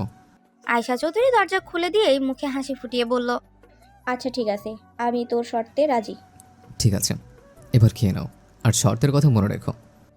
এই কথা বলে উদয় লাঠি ধরে চলে গেল। আয়শা চৌধুরী মনে মনে বলল, আমাকে তুই ক্ষমা করে দে দাদু ভাই, আমি এই শর্তের কথা মনে রাখতে পারবো না, ভুলে যাব এই শর্তের কথা। কারণ যে কোনোভাবেই হোক তোর বিয়ে আমার কাছে আগে জরুরি। তোর বিয়ের জন্যই তোকে বুঝিয়ে শুনিয়ে গ্রামে নিয়ে আসা, তোকে গ্রামের একটা সহজ সরল মেয়ে দেখে বিয়ে করানো, সবটাই আমার আর উজানের প্ল্যান। আর সেই মেয়েটা যখন পেয়ে গেছি, তাই তোর বিয়ে আগে আমি মালা বা ওর পরিবারকে কোনো কিছুতেই জানতে দেব না। পরদিনই আয়শা চৌধুরী বিয়ের প্রস্তাব নিয়ে বশির হায়াতের বাড়িতে গিয়ে হাজির। বশির হায়াত সহ শিরিন বেগম আয়শা চৌধুরীকে দেখে খুব খুশি হলো। আয়শা চৌধুরীকে বসতে বলে বশির হায়াত, শিরিন বেগম আর রাবেয়া বেগমও তার সাথে সোফায় বসলো। বিভিন্ন ধরনের নাস্তা রাখা হয়েছে আয়শা বেগমের সামনে। কিছুক্ষণ গল্প করার পর আয়শা চৌধুরী আশেপাশে তাকিয়ে বলল, পুষ্প আর মালা কোথায়? ওদেরকে তো দেখতে পারছি না, ওরা কেউ বাড়িতে নেই নাকি? বশির হায়াত বলল, আসলে ওরা একটু বাইরে গেছে ওদের কলেজের ফ্রেন্ডের বাড়িতে। কেন চৌধুরী মা, কোনো দরকার ওদেরকে? হ্যাঁ, দরকার তো অবশ্যই। আমার বড় নাতি উদয় চৌধুরীর জন্য তোমার এক মেয়েকে আমার দরকার বশির। বশির হায়াত সহ সবাই ভ্রু কুচকালো। আয়শা চৌধুরীর কথা কেউ কিছু বুঝতে পারছে না। বশির হায়াত বলল, আমি আসলে বুঝতে পারিনি। আমার বড় নাতি উদয় চৌধুরীর সাথে তোমার ভাগ্নি মালার বিয়ের প্রস্তাব নিয়ে এসেছি বশির। বশির হায়াত সহ শিরিন বেগমের হাসি ও মুখটাও সঙ্গে সঙ্গে চুপসে গেল। গ্রামে সবাই জানে একটা দুর্ঘটনায় চৌধুরী পরিবারের বড় নাতি উদয় চৌধুরীর দুটো চোখই নষ্ট হয়ে গেছে। ডক্টর বলেছে উদয় চৌধুরীর চোখ ভালো হওয়ার সম্ভাবনা আছে, কিন্তু খুবই কম। একটা অন্ধ ছেলের সাথে বশির হায়াত কি করে মালার বিয়ে দিতে পারে? তার জীবনটা তো নষ্ট হয়ে যাবে। শিরিন বেগমও চুপ করে আছে। তাদের চুপ থাকা দেখে আয়শা চৌধুরী বলল, কি ব্যাপার বশির, কথা বলছো না কেন? বশির হায়াতের খুব সংকোচ বোধ হচ্ছে আয়শা চৌধুরীর মুখের উপর না করে দিতে, কিন্তু তার তো কোনো উপায়ও নেই। বশির হায়াত বলল, মালা আমার ভাগ্নি হলেও আমার মেয়ের থেকে কোনো অংশে কম নয়। ছোটবেলা থেকে আমি ওকে পেলে পুষিয়ে বড় করেছি। আমার উপর ওর সম্পূর্ণ ভরসা আছে। আমি ওর ভরসা কি করে নষ্ট করে দেই চৌধুরী মা? আয়শা চৌধুরী কিছুটা শক্ত কণ্ঠে বলল, কি বলতে চাও সোজা করে বলো বশির। আমাদের উদয় বাবার চোখে দেখতে পায় না একটা অন্ধ ছেলের সাথে। আয়শা চৌধুরী হাত দিয়ে বশির হায়াতকে থামিয়ে দিল। কারণ মুখ থেকে নাতি অন্ধ কথাটা শুনতে কষ্ট হচ্ছে আয়শা চৌধুরীর। আয়শা চৌধুরী দাঁতে দাঁত চেপে বলল, আর মালা যদি এই বিয়েতে রাজি হয় তাহলে? বশির হায়াত সহ শিরিন বেগম ভ্রু কুচকালো। বশির হায়াত বলল, মালা যদি নিজে থেকে এই বিয়েতে রাজি থাকে তাহলে আমার আর কিছু বলার নেই। বশির হায়াতের এই কথা বলা শেষ হতেই আয়শা চৌধুরী বসা থেকে উঠে চলে গেল। বশির হায়াত ওনাকে ডাকতে গিয়েও ডাকলো না, কিন্তু শিরিন বেগম আয়শা চৌধুরীকে অনেক অনুরোধ করলো একটু কিছু মুখে দিয়ে যেতে। কিন্তু আয়শা চৌধুরী মনে খুব কষ্ট আর অপমান বোধ করেছে, সেটা ওনার চোখে মুখে ফুটে উঠেছিল। আয়শা চৌধুরী গাড়িতে উঠে মনে মনে বলল, আমি ভাবতেও পারিনি বশির তুমি আমার প্রস্তাব প্রত্যাখ্যান করবে। তুমি এই বিয়ের প্রস্তাব প্রত্যাখ্যান করে শুধু আমার উদয়কে নয়, আমাকেও অপমান করেছো। আমার পুরো চৌধুরী পরিবারকে অপমান করছো। আমার চৌধুরী বংশের বউ হওয়ার জন্য কত বড় বংশের মেয়ে বাবারা অপেক্ষায় থাকে, আর আজ আমি নিজে আমার চৌধুরী বংশের ছেলের জন্য তোমার মতো একটা সামান্য স্কুল মাস্টারের কাছে বিয়ের প্রস্তাব নিয়ে এলাম, কিন্তু তুমি আমাকে বিয়ের প্রস্তাব ফিরিয়ে দিয়ে অপমান করলে। আমার উদয়কে অন্ধ বলে অপমান করলে। ঠিক আছে, আমিও আয়শা চৌধুরী, আমিও মনে মনে প্রতিজ্ঞা করে নিলাম আমার উদয়ের সাথেই তোমার ভাগ্নি মালার বিয়ে হবে। তোমার মালাকে সঙ্গে করে নিয়েই আমি ঢাকায় ফিরব। আয়শা চৌধুরী চলে যাওয়ার পর রাবেয়া বেগম শিরিন বেগমের হাত ধরে তাকে ঘরে নিয়ে এলো। শিরিন বেগম মায়ের এভাবে হাত ধরে ঘরে নিয়ে আসা দেখে বলল, কি হয়েছে মা, এভাবে টেনে ঘরে নিয়ে এলে কেন? তোর মাথায় কি কোনো বুদ্ধিশুদ্ধি নেই? মানে কি বলছো? এত ভালো একটা সুযোগ তুই হাতছাড়া করতে চাচ্ছিস?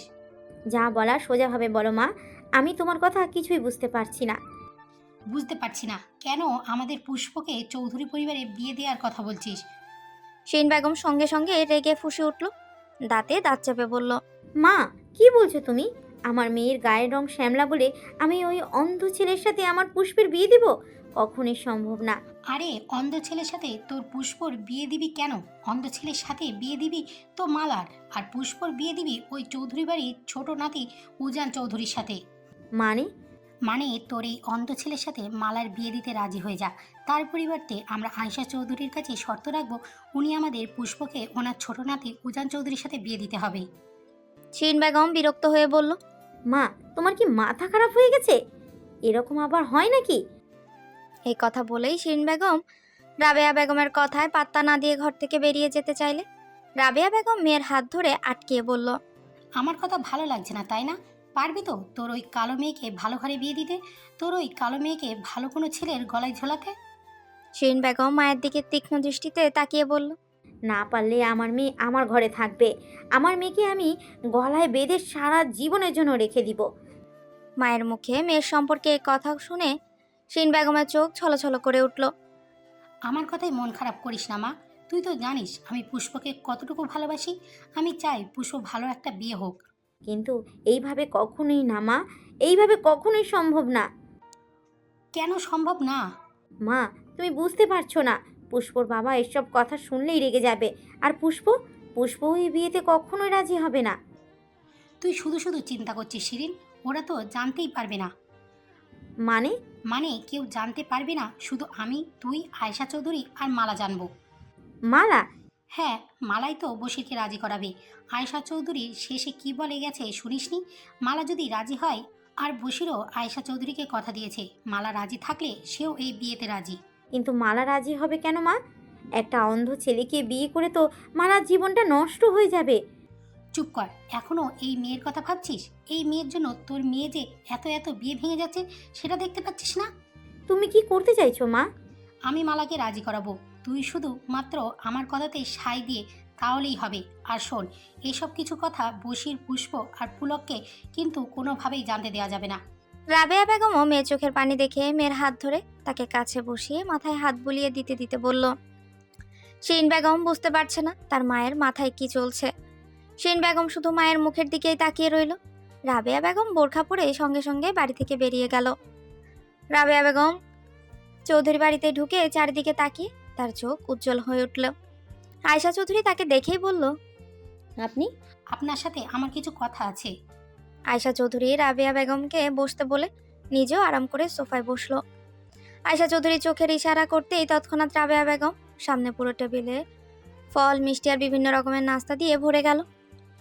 রাবেয়া বেগম এক টুকরো আপেল মুখে পুরে দিয়ে বলল, আপনি আপনার বড় নাতি উদয় চৌধুরীর সাথে মালার বিয়ের প্রস্তাব নিয়ে গিয়েছিলেন, আমি সেই বিষয়ে কথা বলতে এসেছি। আয়েশা চৌধুরীর মুখে হাসি ফুটে উঠল। বশির কি এই বিয়েতে রাজি হয়েছে? না, বসে রাজি হয়নি, তবে রাজি হওয়ার উপায় নিয়ে এসেছি, আপনি যদি রাজি থাকেন। কি উপায়? রাবেয়া বেগম এবার একটা মিষ্টি মুখে পুরে নিয়ে বলল, একটা শর্ত। আয়েশা চৌধুরী ভ্রু কুঁচকে বলল, কি শর্ত? আপনার ছোট নাতি উজান চৌধুরীর সাথে যদি আমার নাতনি পুষ্পর বিয়ে দিতে রাজি থাকেন, তাহলেই মালার সাথে আপনার বড় নাতি উদয় চৌধুরীর বিয়ে হবে। আয়েশা চৌধুরীর দুই চোখ সঙ্গে সঙ্গেই বড় বড় হয়ে গেল। আয়েশা চৌধুরী সোফা থেকে উঠে দাঁড়িয়ে বলল, মানে? রাবেয়া বেগমও দাঁড়িয়ে বলল, মানে একটাই শর্ত। আয়েশা চৌধুরী দাঁতে দাঁত চেপে বলল, বশির কি বলছে এই কথা? না, বশির বলেনি, মালা বলেছে এই কথা। মালা বলেছে যে আপনার অন্ধ নাতিকে বিয়ে করতে একটা শর্তে রাজি, যদি তার বোন পুষ্পকে আপনার ছোট নাতির সাথে বিয়ে দেন। আয়েশা চৌধুরী তার ছেলের হাসি দিয়ে বলল, ওর তো সাহস কম না, ও আমার সামনে শর্ত রাখে? কেন, মালা চৌধুরী বংশের বউ হওয়ার যোগ্য আছে, আর পুষ্প কি সেই যোগ্যতা নেই? ও কালো বলে? আয়েশা চৌধুরী বলল, চৌধুরী বংশের মানুষ কখনো গায়ের রং দিয়ে মানুষ বিচার করে না। রাবেয়া বেগম বলল, তাহলে এই বিয়েতে রাজি হচ্ছেন না কেন? আয়েশা চৌধুরী কোনো কথা বলল না। রাবেয়া বেগম বলল, বুঝতে পারছি, আপনি এই শর্তে রাজি না, আর আপনার ওই অন্ধ নাতিকেও বিয়ে দিতে চান না। এ কথা বলে রাবেয়া বেগম চলে যেতে চাইলে আয়েশা চৌধুরী রাবেয়া বেগমকে থামিয়ে দিয়ে বলল, দাঁড়ান। রাবেয়া বেগম সঙ্গে সঙ্গেই দাঁড়িয়ে গেল। আয়েশা চৌধুরী বলল, আমি শর্তে রাজি। আপনার ছোট নাতির কাছ থেকে অনুমতি নেবেন না? প্রয়োজন নেই, আমার কথাই তার কথা হবে। রাবেয়া বেগম এগিয়ে এসে সঙ্গে সঙ্গে টেবিলে থাকা প্লেট থেকে আরও একটা মিষ্টি মুখে পুরে নিল, আর একটা মিষ্টি হাতে নিয়ে আয়েশা চৌধুরীর মুখে দিয়ে বলল, আমি সবাইকে গিয়ে সুখবরটা দিচ্ছি। এই কথা বলে রাবেয়া বেগম হাসতে হাসতে বাড়ি থেকে বেরিয়ে গেল। আয়েশা চৌধুরী মনে মনে বলল, আমার দুর্বলতার সুযোগ নিয়ে আমার সামনে শর্ত রাখা হয়েছে, তাই না? শুধুমাত্র আমার উদয়ের জন্য এই শর্তে আমি রাজি হয়ে গেলাম। উদয় যদি জানতে পারে মালার পরিবার এই বিয়েতে রাজি নয়, তাহলে উদয়কে আর কখনো বিয়েতে রাজি করানো যাবে না। আর কোনো উপায় নেই বলেই এই শর্তে রাজি হয়ে গেলাম, না হলে এই আয়েশা চৌধুরীর সামনে শর্ত রাখার সাহস বের করে দিতাম। পুষ্পের চোখকে ফাঁকি দিয়ে রাবেয়া বেগম মালার হাত ধরে তাকে বাড়ির পেছনের পুকুর ঘাটের কাছে নিয়ে এলো। মালা বলল, কি হয়েছে নানু? আমাকে এভাবে টেনে এখানে নিয়ে এলে কেন? মালা, তুই মন থেকে চাস তো পুষ্পর একটা ভালো বিয়ে হোক? মালা হঠাৎ করে এই কথা শুনে ভ্রু কুঁচকালো। মালা চুপ করে থাকা দেখে রাবেয়া বেগম তাকে ধমকে সুরে বলল, কি হলো, কথা বলছিস না কেন? তুই তো চোখের সামনেই দেখতে পাচ্ছিস পুষ্প কেমন করে একের পর এক বিয়ে ভেঙে যাচ্ছে। তুই চাস না পুষ্পর ভালো একটা ঘরে বিয়ে হোক? কি বলছো নানু? আমি কেন চাইবো না পুষ্পর ভালো একটা বিয়ে হোক? আমি সব সময় চাই পুষ্পর ভালো একটা বিয়ে হোক। তুই যদি চাস পুষ্পর ভালো একটা বিয়ে হোক, তাহলে আমি যা বলবো তোকে তাই করতে হবে। মালা ভ্রু কুঁচকিয়ে বলল, আমাকে আমাকে কি করতে হবে নানু? চৌধুরী পরিবারের বড় নাতি উদয় চৌধুরীকে বিয়ে করতে হবে। রাবেয়া বেগমের এই কথা শুনে দুপা পিছিয়ে গেল মালা। উদয় চৌধুরী অন্ধ, চোখে দেখতে পায় না। যার কাছে পুরো দুনিয়া অন্ধকার, সেরকম একটা মানুষকে মালা কি করে বিয়ে করবে? মালা সঙ্গে সঙ্গেই বলে উঠল, মানে তুমি কি বলছো নানু? উদয় চৌধুরী তো চোখে দেখতে পায় না। তোমরা কেন একটা অন্ধ লোকের সাথে আমার বিয়ে দিতে চাইছো? আর এর সাথে পুষ্পর বিয়ের কি সম্পর্ক? সম্পর্ক আছে মালা। আয়েশা চৌধুরী শর্ত দিয়েছে, যদি তুই ওনার অন্ধ নাতি উদয় চৌধুরীকে বিয়ে করতে রাজি থাকিস, তাহলেই উনি ওনার ছোট নাতি উজান চৌধুরীর সাথে পুষ্পর বিয়ে দিবে। কি কেন? উনি কেন এমন শর্ত দিলেন? উনি তো এমনিতেই পুষ্পকে ওনার নাতির সাথে বিয়ে দিতে পারেন। নাটক করিস না মালা, তুই কি জানিস না যে পুষ্পের গায়ের রঙের জন্যই ওর বিয়ে হচ্ছে না?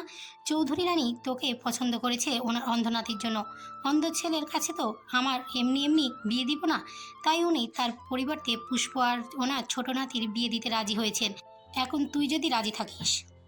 নানু, তুমিই বলো, আমি একটা অন্ধ মানুষের সাথে কেমন করে সারাটা জীবন কাটাবো? হ্যাঁ, তা পারবি কেন? খেয়ে পড়ে বড় হয়েছিস না এই বাড়িতে। আমার মেয়ে আর মেয়ে জামাই তো নিজের মেয়ের মতোই তোকে পেলে বড় করেছে তোকে। আর পুষ্প, পুষ্প নিজের বোনের থেকে বেশি ভালোবেসেছে তোকে। আর তুই ওকে কি দিয়েছিস? শুধু অপমান আর তিরস্কার। রাবেয়া বেগমের কথা শুনে মালার দু চোখ ছলছল করে উঠল। তুমি এসব কি বলছো নানু? আমি পুষ্পকে অপমান করেছি, তিরস্কার করেছি? তুই করিসনি, কিন্তু তোর জন্যই তো পুষ্প সবসময় পাত্রপক্ষের সামনে অপমান হয়, তিরস্কার পেতে হয়। তোর জন্যই তো পুষ্প এতগুলো বিয়ে ভেঙে যায়। এই পরিবারটা তোকে কি না দিয়েছে, আর তুই আজ যখন তোকে এই পরিবারকে কিছু দেয়ার পালা এলো, তখন তুই পিছিয়ে যাচ্ছিস। কি স্বার্থপর মেয়ে তুই! মালা চোখ দিয়ে অনবরত পানি পড়ছে। চোখে পানি নিয়েই মালা মুখ তুলে তাকাতেই দেখে রাবেয়া বেগমের পেছনেই শিরিন বেগম হাত জোর করে দাঁড়িয়ে আছে। সেই অসহায় চোখে পানি। শিরিন বেগম হাত জোর করে এগিয়ে মালার কাছে এসে দাঁড়িয়ে বলল, আমি তোর কাছে হাত জোর করছি মা, আমাকে একটু দয়া কর। তোর বোনের কথা চিন্তা করে অন্তত রাজি হয়ে যা। পুষ্প তো তোকে মন প্রাণ দিয়ে ভালোবাসে। মালা কিছুই বলছে না, শুধু কাঁদছে। না করিস না মা, আমি তোর পায়ে পড়ছি। এ কথা বলে শিরিন বেগম মালার পায়ে পড়তে গেল। মালার সঙ্গে সঙ্গে দুহাত দিয়ে শিরিন বেগমকে আগলে ধরল। কি করছো মামিমা? ঠিক আছে, আমি এই বিয়েতে রাজি। আমি মিস্টার উদয় চৌধুরীকেই বিয়ে করব। রাবেয়া বেগমের মুখে হাসি ফুটে উঠল। শিরিন বেগম সঙ্গে সঙ্গে মালাকে বুকে জড়িয়ে ধরে বলল, তোর নিশ্চয়ই ভালো হবে মা, দেখিস আল্লাহ তোর ভালো করবে। মালার চোখ দিয়ে অনবরত পানি পড়েই যাচ্ছে। শিরিন বেগম মালাকে বুক থেকে আলগা করে সোজা করে বলল, তোর মামা পুষ্প পুলক কেউ এই শর্তের কথা জানে না মা। মালা মাথা কাত করে সায় দিল। রাবেয়া বেগম মালার হাত ধরে বলল, মালা, আমার সঙ্গে চল। আমি এখন তোকে যা বলবো তোকে তাই করতে হবে। মাগরিবের নামাজ শেষ করে পুষ্প জায়নামাজটা ভাঁজ করতে করতে মালার দিকে তাকিয়ে আছে। মালা এখনও জায়নামাজেই বসে আছে, মুখটা মলিন। দুপুরের পর থেকে মেয়েটার মুখটা চুপসে আছে। জিজ্ঞেস করলে কিছুই বলছে না ও। মসজিদ থেকে মাগরিবের নামাজ আদায় করে বশির হায়াত আর পুলক বাড়িতে ফিরে এলো। বশির হায়াত সোফায় গা এলিয়ে দিয়ে শিরিন বেগমকে ডেকে বলল, শিরিন, তোমাদের নামাজ পড়া শেষ হলো কি? সন্ধ্যায় নাস্তা কিছু দিবে নাকি? বুয়া অল্প কিছুক্ষণের মধ্যেই সন্ধ্যার নাস্তা আর চা নিয়ে বশির হায়াত আর পুলকের সামনে রাখলো।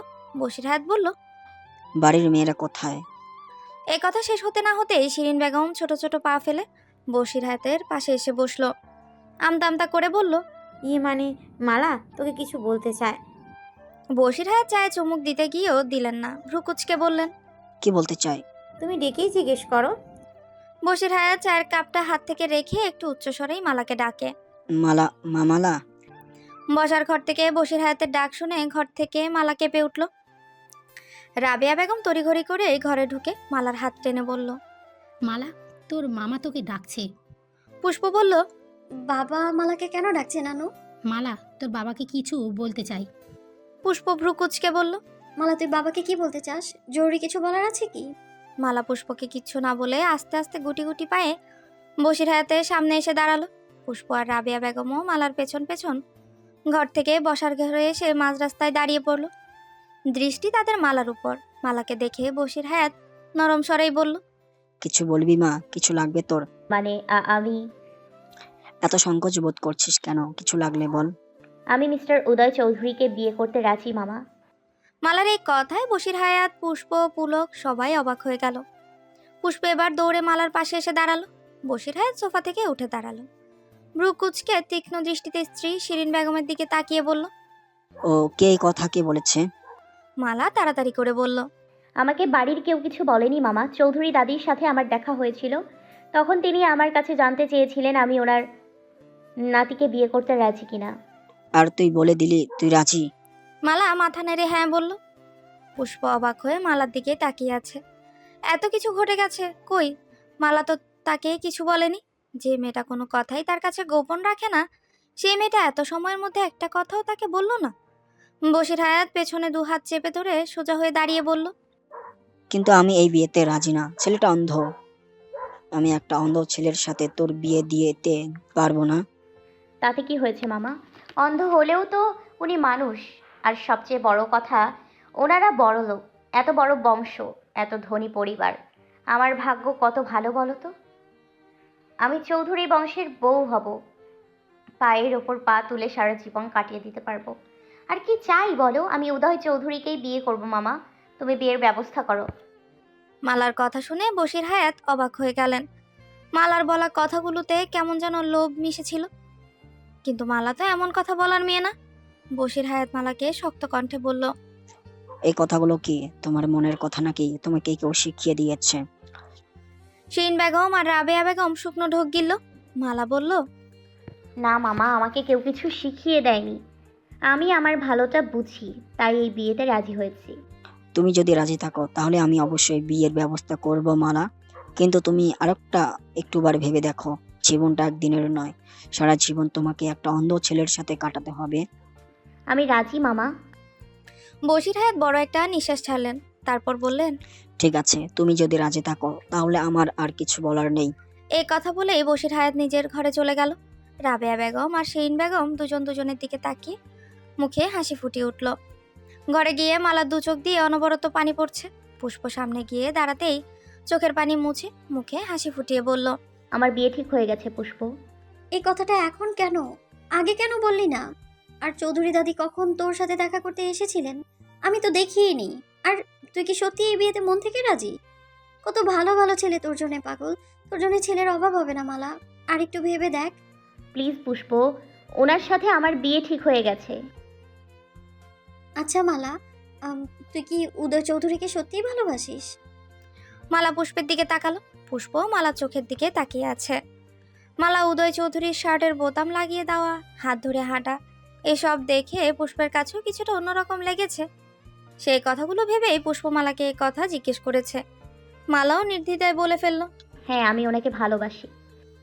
কথাটা কেমন নির্দ্বিধায় বলে ফেলল মালা। ও নিজেও চমকে উঠল। কোনো সংকোচ বোধ কাজ করেনি মালার মধ্যে। তাহলে কি সত্যি মালা উদয়কে ভালোবেসে ফেলেছে? এত সুন্দর একটা ছেলে চোখে দেখতে পায় না, অন্ধ বলে মালার সবসময় অন্যরকম একটা মায়া কাজ করতো ছেলেটার উপর। তাহলে কি সেই মায়া থেকে উদয় চৌধুরীর উপর ভালোবাসা রূপান্তর হয়েছে মালার? মার্সিডিজের সাদা গাড়িটা এসে থামলো অফিসের সামনে। গাড়ির সামনে দরজা খুলে বেরিয়ে হন্তদন্ত পায়ে ছুটে এলো রায়হান। গাড়ির পেছনের দরজা খুলে দিতে বেরিয়ে এলো উজান চৌধুরী। এদিক সেদিক না তাকিয়ে বড় বড় পা ফেলে চলে গেল অফিসের ভেতর। অফিসের সবাই বসকে দেখে দাঁড়িয়ে পড়েছে। উজান চৌধুরী সরাসরি মিটিং রুমে চলে গেল। অফিসের প্রতিটা মেয়ে যে তার দিকে বড় বড় চোখ করে তাকিয়ে আছে সেদিকে কোনো খেয়াল নেই তার। মিটিং রুমের কনফারেন্স টেবিলের এক মাথায় মির্জা গ্রুপের অনার মিস্টার আহমেদ মির্জার একমাত্র মেয়ে মিস শিলা মির্জা বসে আছে। আর টেবিলের চারপাশে চৌধুরী গ্রুপ আর মির্জা গ্রুপের অভিজ্ঞ স্টাফরা বসে আছে। প্রায় দীর্ঘদিন যাবৎ চৌধুরী গ্রুপের সাথে কাজ করে যাচ্ছে মির্জা গ্রুপ। সেই সুবাদে এই দুই কোম্পানির মধ্যেই খুব ভালো একটা সম্পর্ক তৈরি হয়েছে। সবাই উজানের জন্যই অপেক্ষা করছিল। উজান কনফারেন্স টেবিলের অন্য মাথায় বসলো। রায়হান দাঁড়িয়ে আছে তার পাশেই। শিলা মির্জা নেশাক্ত চাহনিতে উজানের দিকেই তাকিয়ে আছে, কিন্তু উজান শিলার দিকে একবারের জন্য তাকালো না। উজানের অ্যাটিটিউড দেখে শিলা মনে মনে হেসে বলল, তোমার অ্যাটিটিউড আর তোমার স্মার্টনেস দেখেই তো আমি তোমার উপর ক্রাশ খেয়েছি মিস্টার ক্রাশ বয়। তুমি যতই আমাকে ইগনোর করো, আমি ততই তোমাকে আমার কাছে টেনে নিব।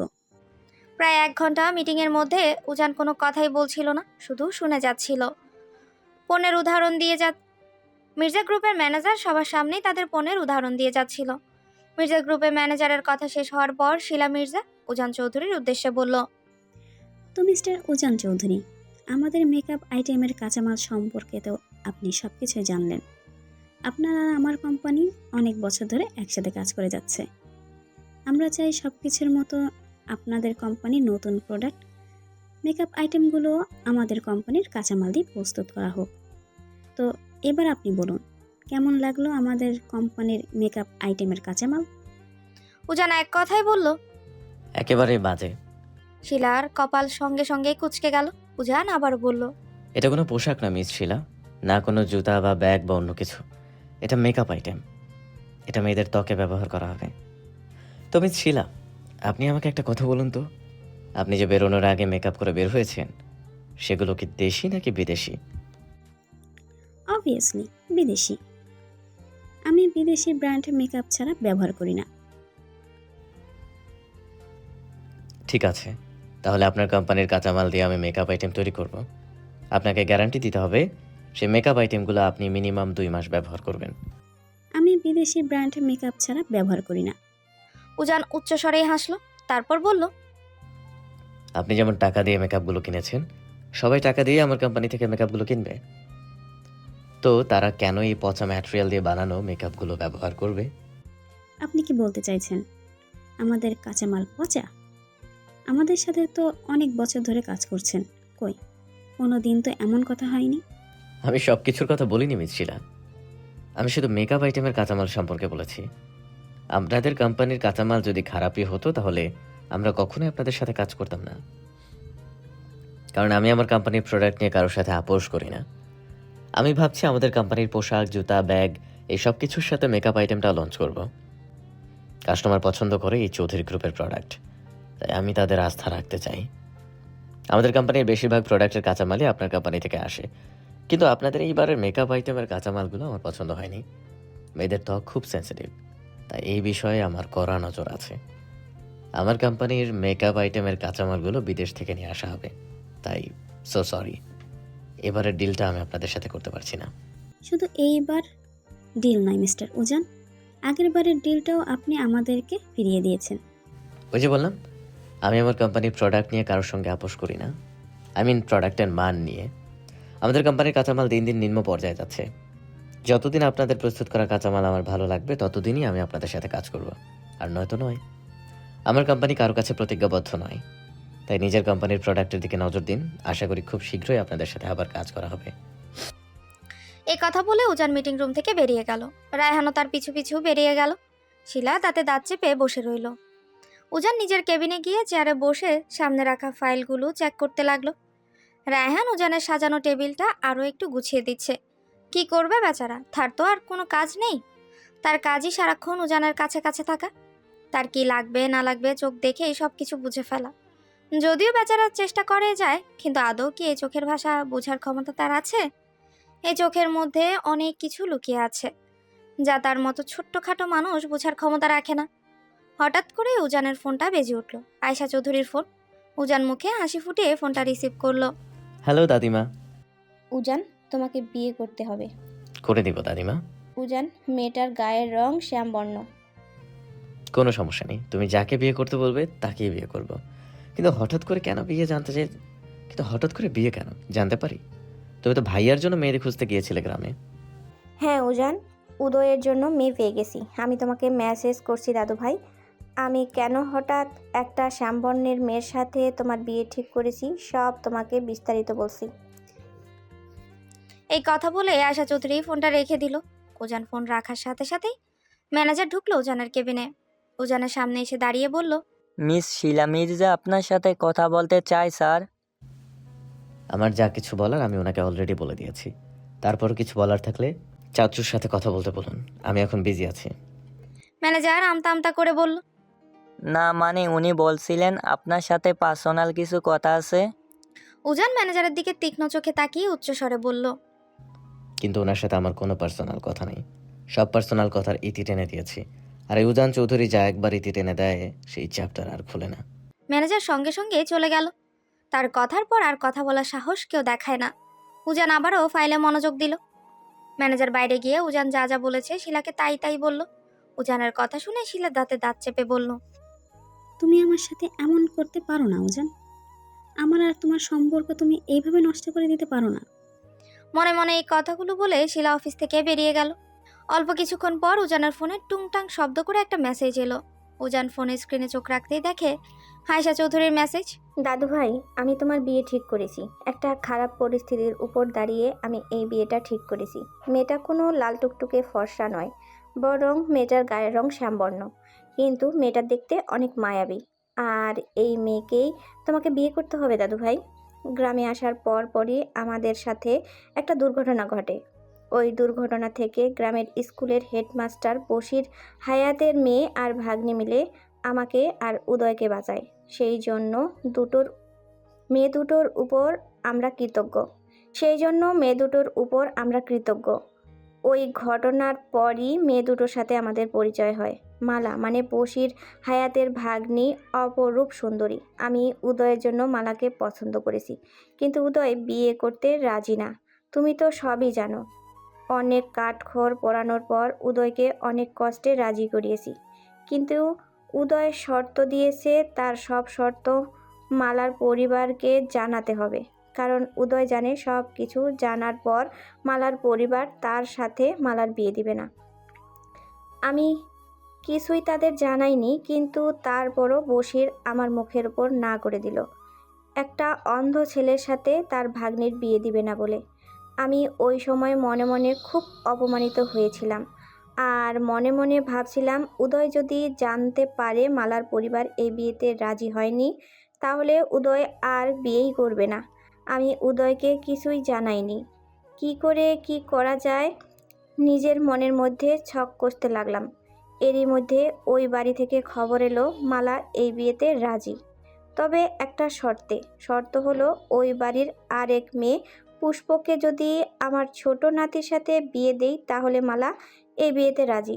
পুষ্পের গায়ের রং শ্যামলা, কোথাও তার বিয়ে হচ্ছে না, সেই কারণে ওই বাড়ির লোক আমার সামনে এই শর্ত দাঁড় করিয়েছে। আমিও আমার উদয় আর নিজের অপমানের কথা ভেবে ওদের দেওয়া শর্তে রাজি হয়ে গেছি। এখন তুমি বলো আমি কি ভুল করেছি? মেসেজটা পড়ে উজান দাঁতে দাঁত চেপে ধরলো। চৌধুরী বংশের ছেলেকে অন্ধ বলে অপমান করা, বিয়ে ফিরিয়ে দেওয়া, আবার বিয়ের সাথে শর্ত রাখা। উজান মনে মনে বলল, ঠিক আছে, বিয়ে করে নেব দাদিমা, কিন্তু ওদের শর্ত দিয়ে ওদেরকে ঘায়েল করবে। তোমার আর ভাইয়ার অপমানের শোধ আমি নিব। উজান সঙ্গে সঙ্গে আয়শা চৌধুরীকে ফোন করলো। দাদিমা তুমি খুব তাড়াতাড়ি বিয়ের ব্যবস্থা করো, আর দুটো বিয়েই যেন একসাথে হয়। আমি ঢাকা থেকে সবাইকে গ্রামে পাঠিয়ে দিচ্ছি। বিয়ের দিন সঠিক টাইমে আমি পৌঁছে যাব। আয়শা চৌধুরীর মুখে হাসি ফুটে উঠল। এই কথা বলে উজান ফোনটা রেখে দিল। উজানের পাশে থাকা রায়হান জিহ্বা দিয়ে ঠোঁট ভিজিয়ে বলল, কার বিয়ে বস? উজান ফাইলের দিকে তাকিয়ে রায়হানের প্রশ্নের উত্তর দিল। আমার আর ভাইয়ার। রায়হানের মুখে হাসি ফুটে উঠল। রায়হান জানে বিবাহিত বসেরও বস আছে, সেটা হলো তার বউ। যেহেতু তার বস এতদিন অবিবাহিত ছিল, তাই তার বসের ওপর কোনো বস ছিল না। আলহামদুলিল্লাহ, এখন তার বস বিয়ে করতে যাচ্ছে। যদিও শত শত নারীর মন ভেঙে যাবে, তাতে তার কি? তার বসের উপর তো আর একজন বস আসবে, তখন তার বস বুঝতে পারবে যে বসের মন জোগানো কতটা কঠিন। মনে মনে এসব ভেবেই রায়হান দীর্ঘশ্বাস ফেলল। রায়হান আবারও ভয়ে ভয়ে বলল, স্যার, নিশ্চয় আপনার বস খুব সুন্দর। উজান ফাইলে মুখ গুজেই রেখেছিল। রায়হানের কথা শুনে ভ্রু কুঁচকে তীক্ষ্ণ দৃষ্টিতে তাকিয়ে বলল, আমার বস? রায়হান তাড়াতাড়ি করেই বলল, না না, থুকু। এই যা মনে যা ছিল মুখ ফুটে বেরিয়ে গিয়েছিল। না মানে আপনার বউ, মানে ম্যাডামের কথা বলছিলাম। নিশ্চয় খুব সুন্দর। উজান আবারও ফাইলের দিকে তাকিয়ে বলল, না, তাল গাছের পেতনি। এইবার আপনি সত্যি হেয়ালি করছেন বস। নির্ভয় আর মুখে হাসি ফুটিয়ে কথাটা বলেছিল রায়হান, কিন্তু উজানের তীক্ষ্ণ চোখ দেখে তড়িৎ গতিতেই ভয়টা উড়ে এসে তার মুখের হাসিটা মিলিয়ে দিল। উজান রায়হানের দিকে তাকিয়ে বলল, তোমার সাথে কি আমার হেয়ালি সম্পর্ক? কিন্তু করলেন তো। তীক্ষ্ণ চোখগুলো এবার আরো বড় বড় হয়ে এলো। হাত থেকে ফাইলটা রেখে রায়হানের দিকে তাকিয়ে হাতের কলমটা আঙ্গুলে দিয়ে ঘুরাতে লাগলো। শুকনো ঢোক গিলল রায়হান। তড়িৎ গতিতে উজানের কেবিন থেকে বেরিয়ে গেল। আর কোনো কথা বলবে না সে, আর বসের সামনেও থাকবে না। বস পরি বিয়ে করুক বা পেতনি, তাতে তার কি? নিজের জীবন বেঁচে থাকলে অন্তত সে বিয়ের খানাটা তো খেতে পারবে, এতেই তার শান্তি। উজানের কেবিনের দরজার কাছে তার জন্য বরাদ্দ করা ডেস্কে বসে পড়ল। নিজের বুক পকেট থেকে ছোট্ট একটা বই বের করে বই মন দিল রায়হান। বইটা তার অতি প্রিয়, যদিও কোনো কাজে আসে না, কিন্তু চেষ্টার কোনো কমতি রাখে না রায়হান। বইটার নাম ছিল বসের মন জাগোনার 1000টা কৌশল। আয়শা চৌধুরী বশির হায়াতের বাড়িতে বসে আছে, তার পাশেই মালা বসে আছে। আয়শা চৌধুরী ব্যাগ থেকে একজোড়া বালা বের করে মালার হাতে পরিয়ে দিতে দিতে বলল, আমি তোকে আমার উদয়ের জন্য পছন্দ করেছি, তাই এই বালা জোড়া তোকে পরিয়ে দিলাম। আমাদের বংশের প্রতিটি ছেলের বইয়ের জন্য এমনই বালা জোড়া বানানো আছে। এই বালা জোড়া দিয়ে তাদের প্রথম দোয়া করা হয়। মালা কিছুই বলল না, শুধু চুপ করেই বসে আছে। বাড়ির সবাই সহ গ্রামের অল্প কিছু লোকজনও এখানে উপস্থিত আছে। বশির হায়াতের পাড়া প্রতিবেশী বশির হায়াত, শিরিন বেগম ও আয়শা চৌধুরীর অপর দিকের সোফায় বসে আছেন। বশির হায়াতের মুখে হাসি নেই, কোথায় যেন নিজের দায়িত্ব পালনের ব্যর্থতা মনে হচ্ছে।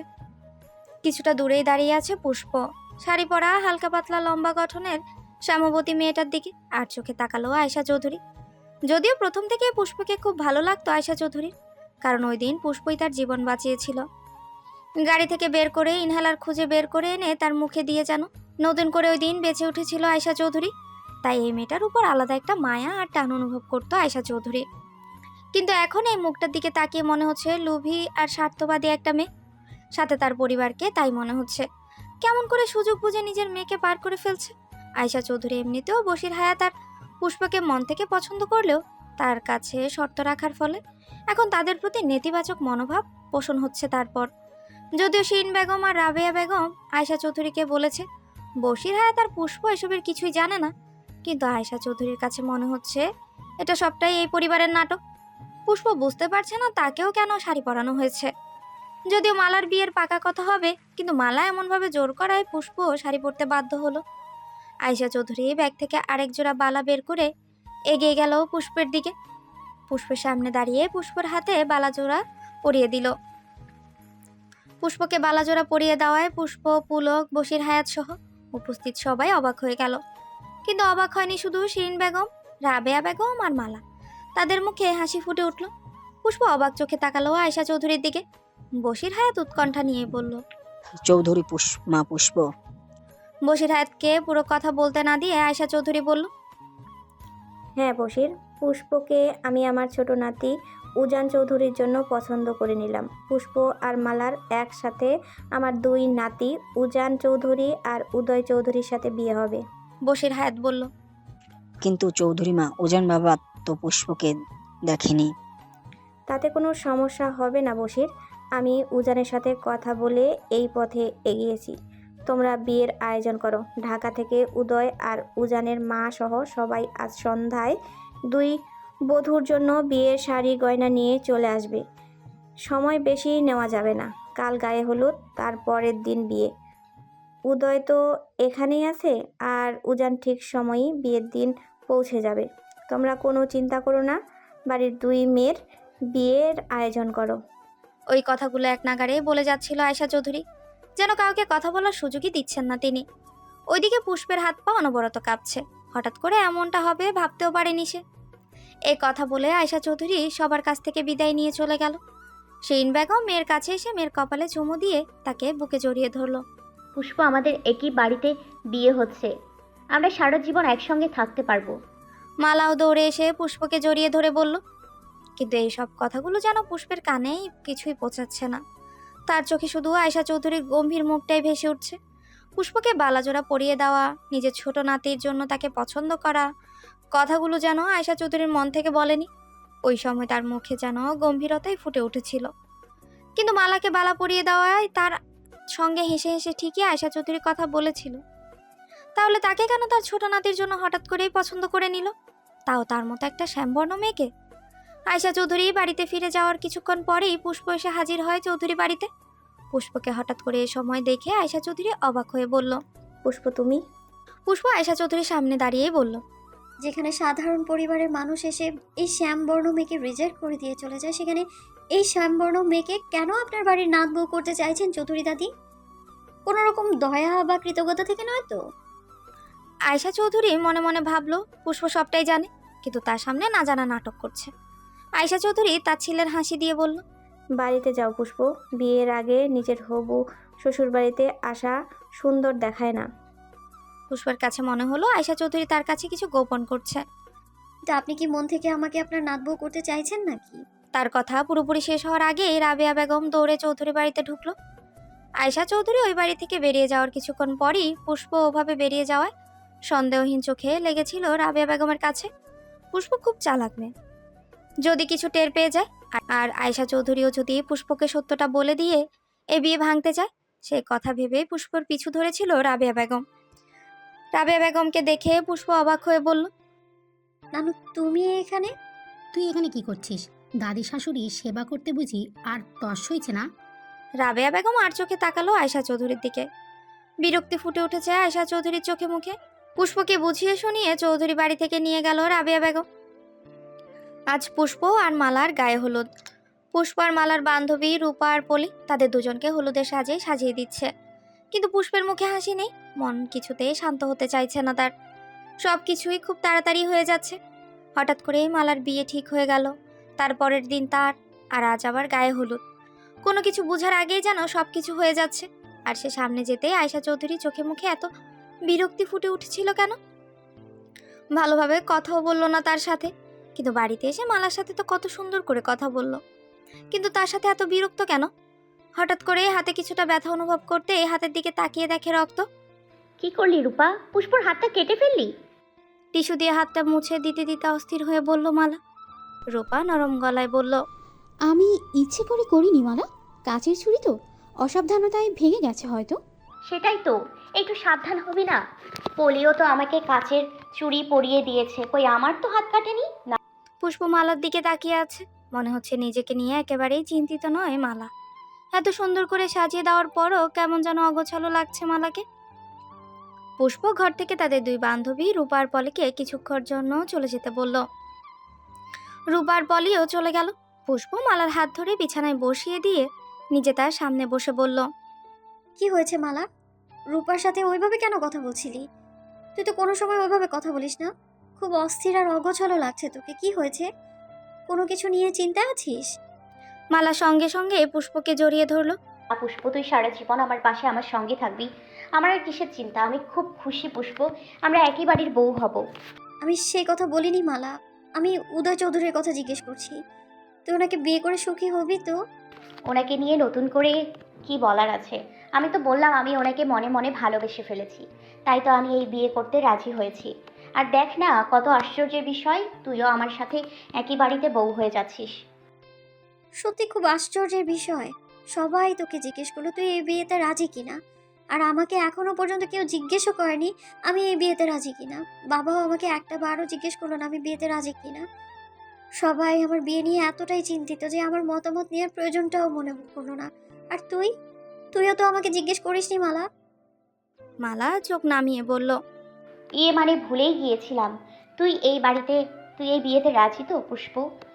পুষ্প হেসে বলল, আগে যেহেতু জিজ্ঞেস করিসনি তাহলে এখন আর জিজ্ঞেস করে কি হবে? আমি জানি আমি আর পড়াশোনা করতে পারবো না, আর না আমার লয়ার হওয়ার স্বপ্ন পূরণ করতে পারবো, কিন্তু সবার মুখের দিকে তাকিয়ে আমি আমার সব স্বপ্ন ছাই চাপা দিব, আর তোর সাথে সুখে শান্তিতে সংসারে মন দিব আমি। দুজনেই একসাথে হেসে উঠল। ঠিক তখনই দরজায় কড়া নাড়ল। পুষ্প দরজা খুলে দিতেই রূপা আর পলি ঘরে ঢুকলো। রূপা বলল, পুষ্প, মালা তোদের শ্বশুরবাড়ি থেকে লোকজন এসেছে, সবাই ঢাকা থেকে এসেছে। পুষ্প আর মালা দুজন দুজনের দিকে তাকালো। ঠিক তখনই সুন্দর একটা মেয়ে দৌড়ে ঢুকলো ঘরে। উর্মি চৌধুরী, আয়শা চৌধুরীর ছোট ছেলে, সেলিম চৌধুরীর একমাত্র মেয়ে, উদয় আর উজানের আদরের বোন। উর্মি খুব চঞ্চল আর ফ্রেশ মাইন্ডের মেয়ে। পুষ্প আর মালাকে দেখে উর্মি নিজের দুগালে দুহাত রেখে বলল, ও মা, কি সুন্দর দুটো বউ, আমার খুব পছন্দ হয়েছে। উর্মি পুষ্প আর মালার সামনে দাঁড়িয়ে খুব হাসি মুখে বলেছিল কথাগুলো। দেখে বোঝা যাচ্ছে খুব চঞ্চল আর মিষ্টি একটা মেয়ে। উর্মি এক হাতে পুষ্পকে আরেক হাতে মালাকে ধরে টানতে টানতেই ঘরের বাইরে বসার ঘরে নিয়ে গেল। বশির হায়াতের বাড়ির বসার ঘরে জলি চৌধুরী, সেলিম চৌধুরী, নাজি চৌধুরী সহ চৌধুরী পরিবারের আরও আত্মীয় স্বজন বসে আছে। পুষ্প আর মালাকে দেখে সবাই উঠে দাঁড়ালো। জলি চৌধুরী মানে উদয় আর উজানের মা পুষ্প আর মালার দিকে এগিয়ে এলো, দুহাতে দুজনের গালে হাত রেখে বলল। তার কথার প্রসঙ্গে সঙ্গে সঙ্গে জলি চৌধুরীর ছোট যা নাজু চৌধুরী বলে ওঠে, সুন্দর তো বটে, কিন্তু একজনের গায়ের রংটা একটু চাপা। সঙ্গে সঙ্গে সেলিম চৌধুরী চোখ পাকালো নিজের স্ত্রীর দিকে। জলি চৌধুরীর কথা শুনে যতটা না সবাই খুশি হয়েছিল, ঠিক ততটাই মলিন হয়ে গেল সবার মুখ নাজু চৌধুরীর একটা কথায়। পুষ্প চোখ নামিয়ে নিল। সেলিম চৌধুরী, জলি চৌধুরী সহ উর্মির চোখে মুখেও বিরক্তির ছাপ ফুটে উঠল নাজু চৌধুরীর উপর। কিন্তু নাজু চৌধুরীর চোখে মুখে কোনো অনুশোচনা নেই। মনে হচ্ছিল এই কথাটা বলা তার জন্য দায় হয়ে পড়েছিল। উজানের গায়ের রঙের কাছে এই মেয়ের গায়ের রং তো খুবই বেমানান। এইসব ভেবেই এক প্রকার অপমানজনকভাবে কথাটা বলেছিল নাজি চৌধুরী। নাজু চৌধুরীর কথার পরিপ্রেক্ষিতে জলি চৌধুরী বলল, গায়ের রঙে কি আসে যায় নাজু? তুই মেয়েটার দিকে তাকিয়ে দেখ, কি সুন্দর মেয়েটা। মায়া ভরা মুখটা তো সবাইকে মায়ায় ফেলে দিবে। পুষ্পের মুখে হাত রেখে কথাটা বলল জলি চৌধুরী। সাথে সাথে উর্মি এসে পেছন থেকে পুষ্পকে জড়িয়ে ধরে বলল, ঠিক বলেছো বড় মা। আর দেখেছো ছোট ভাবি কত লম্বা? আমি তো ছোট ভাবির গলায় পড়ি। তোমার ওই ছোট লম্বুর সাথে খুব মানাবে। সবাই একসাথেই হেসে উঠল। মেয়ের দিকে তাকিয়ে বিরক্তি নিয়ে দাঁতে দাঁত চেপে ধরলো নাজু চৌধুরী। মনে মনে বলল, দুটো মেয়েকে নিয়ে কি আদিক্ষেতা শুরু করে দিয়েছে দেখো। জলি চৌধুরী পুষ্প আর মালাকে সোফায় বসালো। তারপর নিজেও তাদের দুজনের মাঝখানে বসে প্রথমে মালার গলায় ভারী হার, কানের দুল সহ আরও সব গহনা পরিয়ে দিলেন। তারপর পুষ্পের গায়েও একই ধরনের গহনা পরিয়ে দিলেন আর বললেন, এই সব কিছু আমি আমার দুই ছেলের বউয়ের জন্য নিজের হাতে বানিয়েছিলাম। আজ তোদের পরিয়ে দিলাম। তোরা ভাবিস না এই সব গয়না শেষ, মাত্র তো শুরু। চৌধুরী বাড়ির বউ হতে চলেছিস তোরা। মাথা থেকে পা অবধি সোনায় মুড়িয়ে ফেলবো তোদের। নাজু চৌধুরী মুখে ভেঙচি কাটল। শিন বেগম অপলক দৃষ্টিতে তাকিয়ে আছে পুষ্পর দিকে। তারপর তাড়াতাড়ি করেই চোখ সরিয়ে নিল, যেন নিজেরই নজর লেগে যাচ্ছে। উর্মি পুষ্প আর মালার হাত ধরে আদুরি গলায় বলল, বড় মা, আমি ভাবিদের সঙ্গে করে নিয়ে যাই। আমার অনেক কথা জমে আছে ভাবিদের সাথে। কিছুক্ষণ পরই তো আবার তারা দেবে চলে যাওয়ার জন্য। কথাগুলো তো শেষ করতে পারবো না। উর্মির কথা শুনে সবাই হাসলো। জলি চৌধুরী বলল, আচ্ছা ঠিক আছে, নিয়ে যা ওদের। নাজু চৌধুরী মেয়ের উপর খুবই বিরক্ত। উর্মি পুষ্প আর মালাকে নিয়ে ছাদে চলে গেল। নিজের ফোন দিয়ে দুজনেরই ইচ্ছে মতো ফটোশ্যুট করলো। ফটোশ্যুটের পর উর্মি পুষ্প আর মালাকে নিয়ে ছাদের এক কোনায় বসে পড়ল। উর্মি বলল, জানো ভাবি, আমাদের বাড়িতে দুটো বউ আসবে জেনে আমি তো খুব এক্সাইটেড। এমনিতেও আমার ওই বাড়িতে একদম ভালো লাগে না। মনের কথা শেয়ার করার মতো মানুষই পাই না। যতক্ষণ ভার্সিটিতে থাকি ততক্ষণই বন্ধুদের সাথে ভালো থাকি, আর বাড়িতে থাকলে তো একা একা একা থাকতে হয়। ভার্সিটির কথা শুনে পুষ্প উর্মিকে জিজ্ঞেস করলো, তুমি ভার্সিটিতে পড়ো? পুষ্পের চোখ মুখ উজ্জ্বল হয়ে উঠল। মালা উর্মিকে বলল, জানো উর্মি, পুষ্প না লয়ার হবে বলে ঢাকার বেশ কয়েকটা ভার্সিটিতে পরীক্ষা দিয়েছিল আর চান্স পেয়েছিল, এমনকি পাবলিক ভার্সিটিতেও চান্স পেয়েছিল। উর্মি পুষ্পের দিকে অবাক হয়ে তাকালো, বলল, চান্স পেয়েছিলে মানে? তুমি ভর্তি হওনি কেন ছোট ভাবি? পুষ্প মাথা নুইয়ে মাথা নেড়ে না করলো। কিন্তু কেন? মালা বলল, আসলে মামিমা পুষ্পকে ভর্তি হতে দেয়নি, বলেছে আগে বিয়ে তারপর সবকিছু। পুষ্প মুখটা মলিন করে বলল, আসলে আমার তো গায়ের রংটা চাপা, তাই মা আমার বিয়ের জন্য খুব দুশ্চিন্তা করে। উর্মি পুষ্পের দুগালে দু হাত রেখে বলল, তুমি তো একটা ফুল ছোট ভাবি, ঠিক তোমার নামের মতো। মালাও পুষ্পকে জড়িয়ে ধরে বলল, আর আমি সেই ফুলের মালা, পুষ্পমালা। সবাই একসাথে হাসলো। উর্মি পুষ্পের উদ্দেশ্যে বলল, আচ্ছা ছোট ভাবি, তুমি কি ছোট লম্বুকে দেখেছো? ছোট লম্বুকে? আরে যে তোমার বর হতে চলেছে, আমার ছোট দা ভাইকে।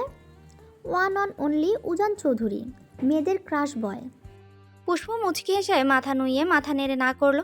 সে এখন না ছবি দেখেনি, দেখবে কি করে, কেউ তো তাকে দেখায়নি। মালা উর্মিকে বলল, উর্মি, তোমার ফোনে কি উজান চৌধুরীর ছবি আছে? থাকলে দেখাও না প্লিজ। উর্মি সঙ্গে সঙ্গে তার ফোন থেকে উজানের একটা ছবি বের করে পুষ্পের হাতে দিল। পুষ্প উজানের ছবি দেখে তার চোখ দুটো আপনা আপনি বড় হয়ে গেল, মুখ থেকে আপনা আপনি বেরিয়ে এলো, আমি এই বিয়ে করবো না মালা। মালা আর উর্মি অবাক হয়ে গেল। মালা বলল, কিন্তু কেন? ওনার সাথে আমাকে একেবারেই মানাবে না, খুবই বেমানান লাগবে। মালা আর উর্মি হাসলো। মালা পুষ্পের মুখে হাত রেখে বলল, কোন দিক দিয়ে মনে হচ্ছে তোকে ওনার সাথে বেমানান লাগবে? শুধু গায়ের রং দেখে?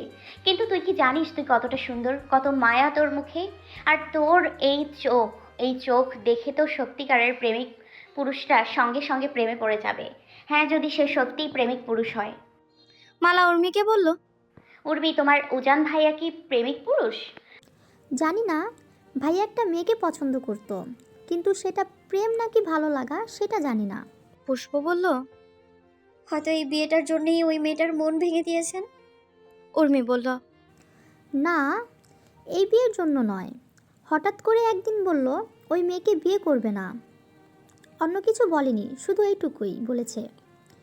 তবে ভাইয়া ফুল খুব ভালোবাসে, ভাইয়া নিজের হাতে তার বাগানে থাকা ফুলগুলোর যত্ন নেয়। আমার মনে হয় ভাইয়া এই ফুলকেও ভালোবাসবে। পুষ্প অর্থ ফুল, তাই না? আমি এই ফুলের কথা বলছি।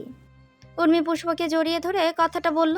পুষ্প মনে মনে ভয় পেয়ে বলল, যে মেয়েকে পছন্দ করতো তাকে কেন কোনো কারণ ছাড়া ছেড়ে দিল? তাহলে আমাকে কি করবে? উর্মি আবারও বলল, জানো, আমার ছোট দা ভাই থেকে আমার বড় দা ভাই ঢের ভালো। এখন বড় দা ভাই সবসময় চুপ থাকে, কিন্তু যখন বড় দা ভাইয়ের চোখ ভালো ছিল তখন বড় দা ভাই অন্যরকম একটা মানুষ ছিল, আর এখন তো পুরো উল্টোই হয়ে গিয়েছে। মালা বলল, হয়তো উনি চোখে দেখতে পায় না বলে উনি এখন চুপ হয়ে গেছে। না, সেই জন্য না, আসলে উর্মি হঠাৎ করে চুপ হয়ে গেল। মনে হলো সে যেন কিছু বলতে গিয়েও থেমে গেল। পুষ্প বলল, কি হলো উর্মি, থেমে গেলে কেন? আচ্ছা, ওইসব বাদ দাও। উর্মির কথার প্রসঙ্গ পাল্টে দিয়ে পুষ্প আর মালার সাথে অনেকক্ষণ যাবৎ আড্ডা দিল। চৌধুরী বাড়ির সবাই এ বাড়ি থেকে ফিরে এসেছে। আয়শা চৌধুরী নিজের ঘরে রকিং চেয়ারে মাথা ফেলে বসে আছেন। সেলিম চৌধুরী, জলি চৌধুরী আর নাজু চৌধুরী আয়শা চৌধুরীর ঘরে ঢুকলো। কারো আসার শব্দ পেয়ে আয়শা চৌধুরী চোখ খুলে তাদেরকে দেখে বলল, চৌধুরী বাড়ির বউদের কেমন দেখে এলে তোমরা? পছন্দ হয়েছে তো?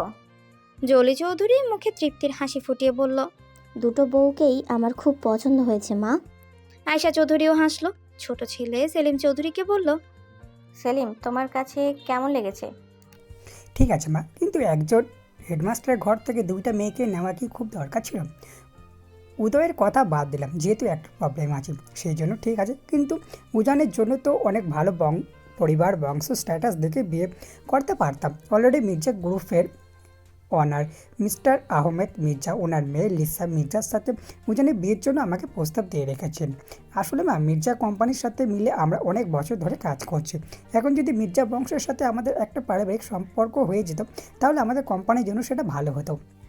সেলিম চৌধুরীর কথা শুনে আয়শা চৌধুরী বলল, সেলিম, উজান সাফ ভাবে বলে দিয়েছে সে ওই মেয়েকে বিয়ে করবে না। আর তাছাড়া আমারও ওই মেয়েকে খুব একটা ভালো লাগতো না। আর তাছাড়া তোমাদের বাবা সব সময় ব্যবসা আর ফ্যামিলি দু জায়গায় রাখতে পছন্দ করতেন। একটার জন্য অন্যটা আপোষ পছন্দ করতেন না। সেলিম চৌধুরী বলল, না ঠিক আছে, উজান মেয়েটাকে পছন্দ করতো বলেই বলেছিলাম। এবার জলি চৌধুরী বলল, হ্যাঁ সেলিম, উজান মেয়েটাকে পছন্দ করতো, তাই আমিও কিছু বলিনি। কিন্তু উজান আবারও বলল ও এই মেয়েটাকে বিয়ে করবে না, নিশ্চয়ই কোনো কারণ আছে, সেই জন্য বলছে হয়তো। এবার নাজি চৌধুরী আয়শা চৌধুরীর উদ্দেশ্যে বলল, কিন্তু মা, পুষ্প মেয়েটার গায়ের রংটা এতটাও ফর্সা নাই। তোমার কি মনে হয় ছোট বৌমা? আমার চোখ নেই? পুষ্পার গায়ের রং চোখে না দেখেই আমি বিয়ে ঠিক করে ফেলেছি। আর তাছাড়া গায়ের রং দিয়ে আমাদের চৌধুরী পরিবার কখনো মানুষ বিচার করে না, কথাটা মনে রেখো। ও কিন্তু এখন আমাদের চৌধুরী বংশের বউ হতে চলছে। না মানে, আমি এমনিতেই বলছিলাম। হ্যাঁ, আসলে উজানের সাথে মানাবে না তাই। আমি উজানের সাথে কথা বলে এই বিয়ে ঠিক করেছি। উজানের কোনো আপত্তি নেই, তাই এই বিষয়ে আর কোনো কথা না হলেই ভালো হবে। ঠিক তখনই আয়শা চৌধুরীর ঘরে উর্মি ঢুকলো। দাদিমা, বড় লম্বু তোমাকে ডাকছে। আয়শা চৌধুরী উর্মির দিকে তাকিয়ে তার মুখে হাসি ফুটিয়েই বলল, আচ্ছা ঠিক আছে, আমি আসছি। আয়শা চৌধুরী ঘরে থাকা সবার উদ্দেশ্যে বলল, সবাই সব দিকে খেয়াল রেখো। কাল বিয়ে হয়ে যাওয়ার পরই আমরা সঙ্গে সঙ্গে ঢাকা ফিরে যাব। এই কথা বলে আয়শা চৌধুরী উদয়ের ঘরের দিকে গেল। পেছন পেছন উর্মিও গেল। কারো ঘরে ঢোকার শব্দ পেয়ে উদয় বলল, দাদিমা এসছো? হ্যাঁ দাদু ভাই, কিছু বলবি? দাদিমা, আমি মালার সাথে একটা কথা বলতে চাই। কাল থেকে তোমাকে বলছে, তুমি আমার কথা কানেই নিচ্ছ না। প্লিজ দাদিমা, তুমি শুধু আমাকে একটু কথা বলার ব্যবস্থা করে দাও। পাশ থেকে উর্মি বলল, কি বড় দাবাই, বিয়ে তো এখনো হয়নি, তার আগেই বোর সাথে কথা বলার জন্য বেকুল হয়ে পড়েছো? আর বিয়ে তো হয়ে গেলে তো বোর জন্য পাগল হয়ে যাবে। উর্মি বুঝতে না পারলেও আয়েশা চৌধুরী ঠিকই বুঝতে পারছে উদয় কেন মালার সাথে কথা বলার জন্য এত অনুরোধ করছে। আয়েশা চৌধুরী মনে মনে বলল, না, বিয়ের আগে ওই মালার সাথে উদয়ের কথা বলতে দেওয়া যাবে না। ওই মালা যদি উদয়কে বলে দেয় যে এক শর্তে বিনিময়ে মালা উদয়কে বিয়ে করেছে, তাহলে উদয় কখনোই এই বিয়ে করবে না। আয়েশা চৌধুরীর ভাবনায় ছেদ পড়ল উদয়ের ডাকে। কি হলো দাদিমা, কথা বলছো না কেন? আমি একটা বার মালার সাথে কথা বলতে চাই। দাদু ভাই, কালকেই তো বিয়ে হয়ে যাচ্ছে, তখন মনের ইচ্ছে মতো তোমার বউয়ের সাথে কথা বলে নিও। এই কথা বলে আয়েশা চৌধুরী চলে গেল। না দাদিমা, আমার এক্ষুনি একবার মালার সাথে কথা বলতে হবে। উদয় বুঝতেই পারলো না আয়েশা চৌধুরী ঘর থেকে বেরিয়ে গেছে। উর্মি বলল, দাদিমা তো চলে গেছে বড় দাভাই। চলে গেল। উদয়ের চোখ মুখ দেখেই মনে হচ্ছে সে খুব অস্থির হয়ে আছে। উদয়ের অস্থিরতা বুঝতে পেরে উর্মি বলল, আমি তোমার সাথে মালা ভাবির কথা বলিয়ে দিতে পারি বড় দাভাই। উদয়ের চোখ মুখ উজ্জ্বল হয়ে উঠল। তুই কি মালার ফোন নাম্বার সাথে করে নিয়ে এসেছিস উর্মি? হ্যাঁ, আমি সঙ্গে করে মালা ভাবি আর পুষ্প ভাবির ফোন নাম্বার নিয়ে এসেছি। ভেবেছিলাম যদি কোনো দরকার লাগে তাহলে তাদের সাথে কথা বলতে পারবো। দেখেছো, দরকার পড়ে গিয়েছে, কিন্তু আমার না, তোমার। এ কথা বলেই হিহি করে উর্মি হাসতে লাগে। উদয় বলল, তাড়াতাড়ি মালার সাথে আমাকে কথা বলিয়ে দে বোন, আমার ওর সাথে জরুরি কথা আছে। উর্মি সঙ্গে সঙ্গে মালার ফোনে ফোন করে। ওপাশ থেকে মালা ফোন রিসিভ করে বলল, হ্যালো। হ্যালো মালা, আমি উদয়।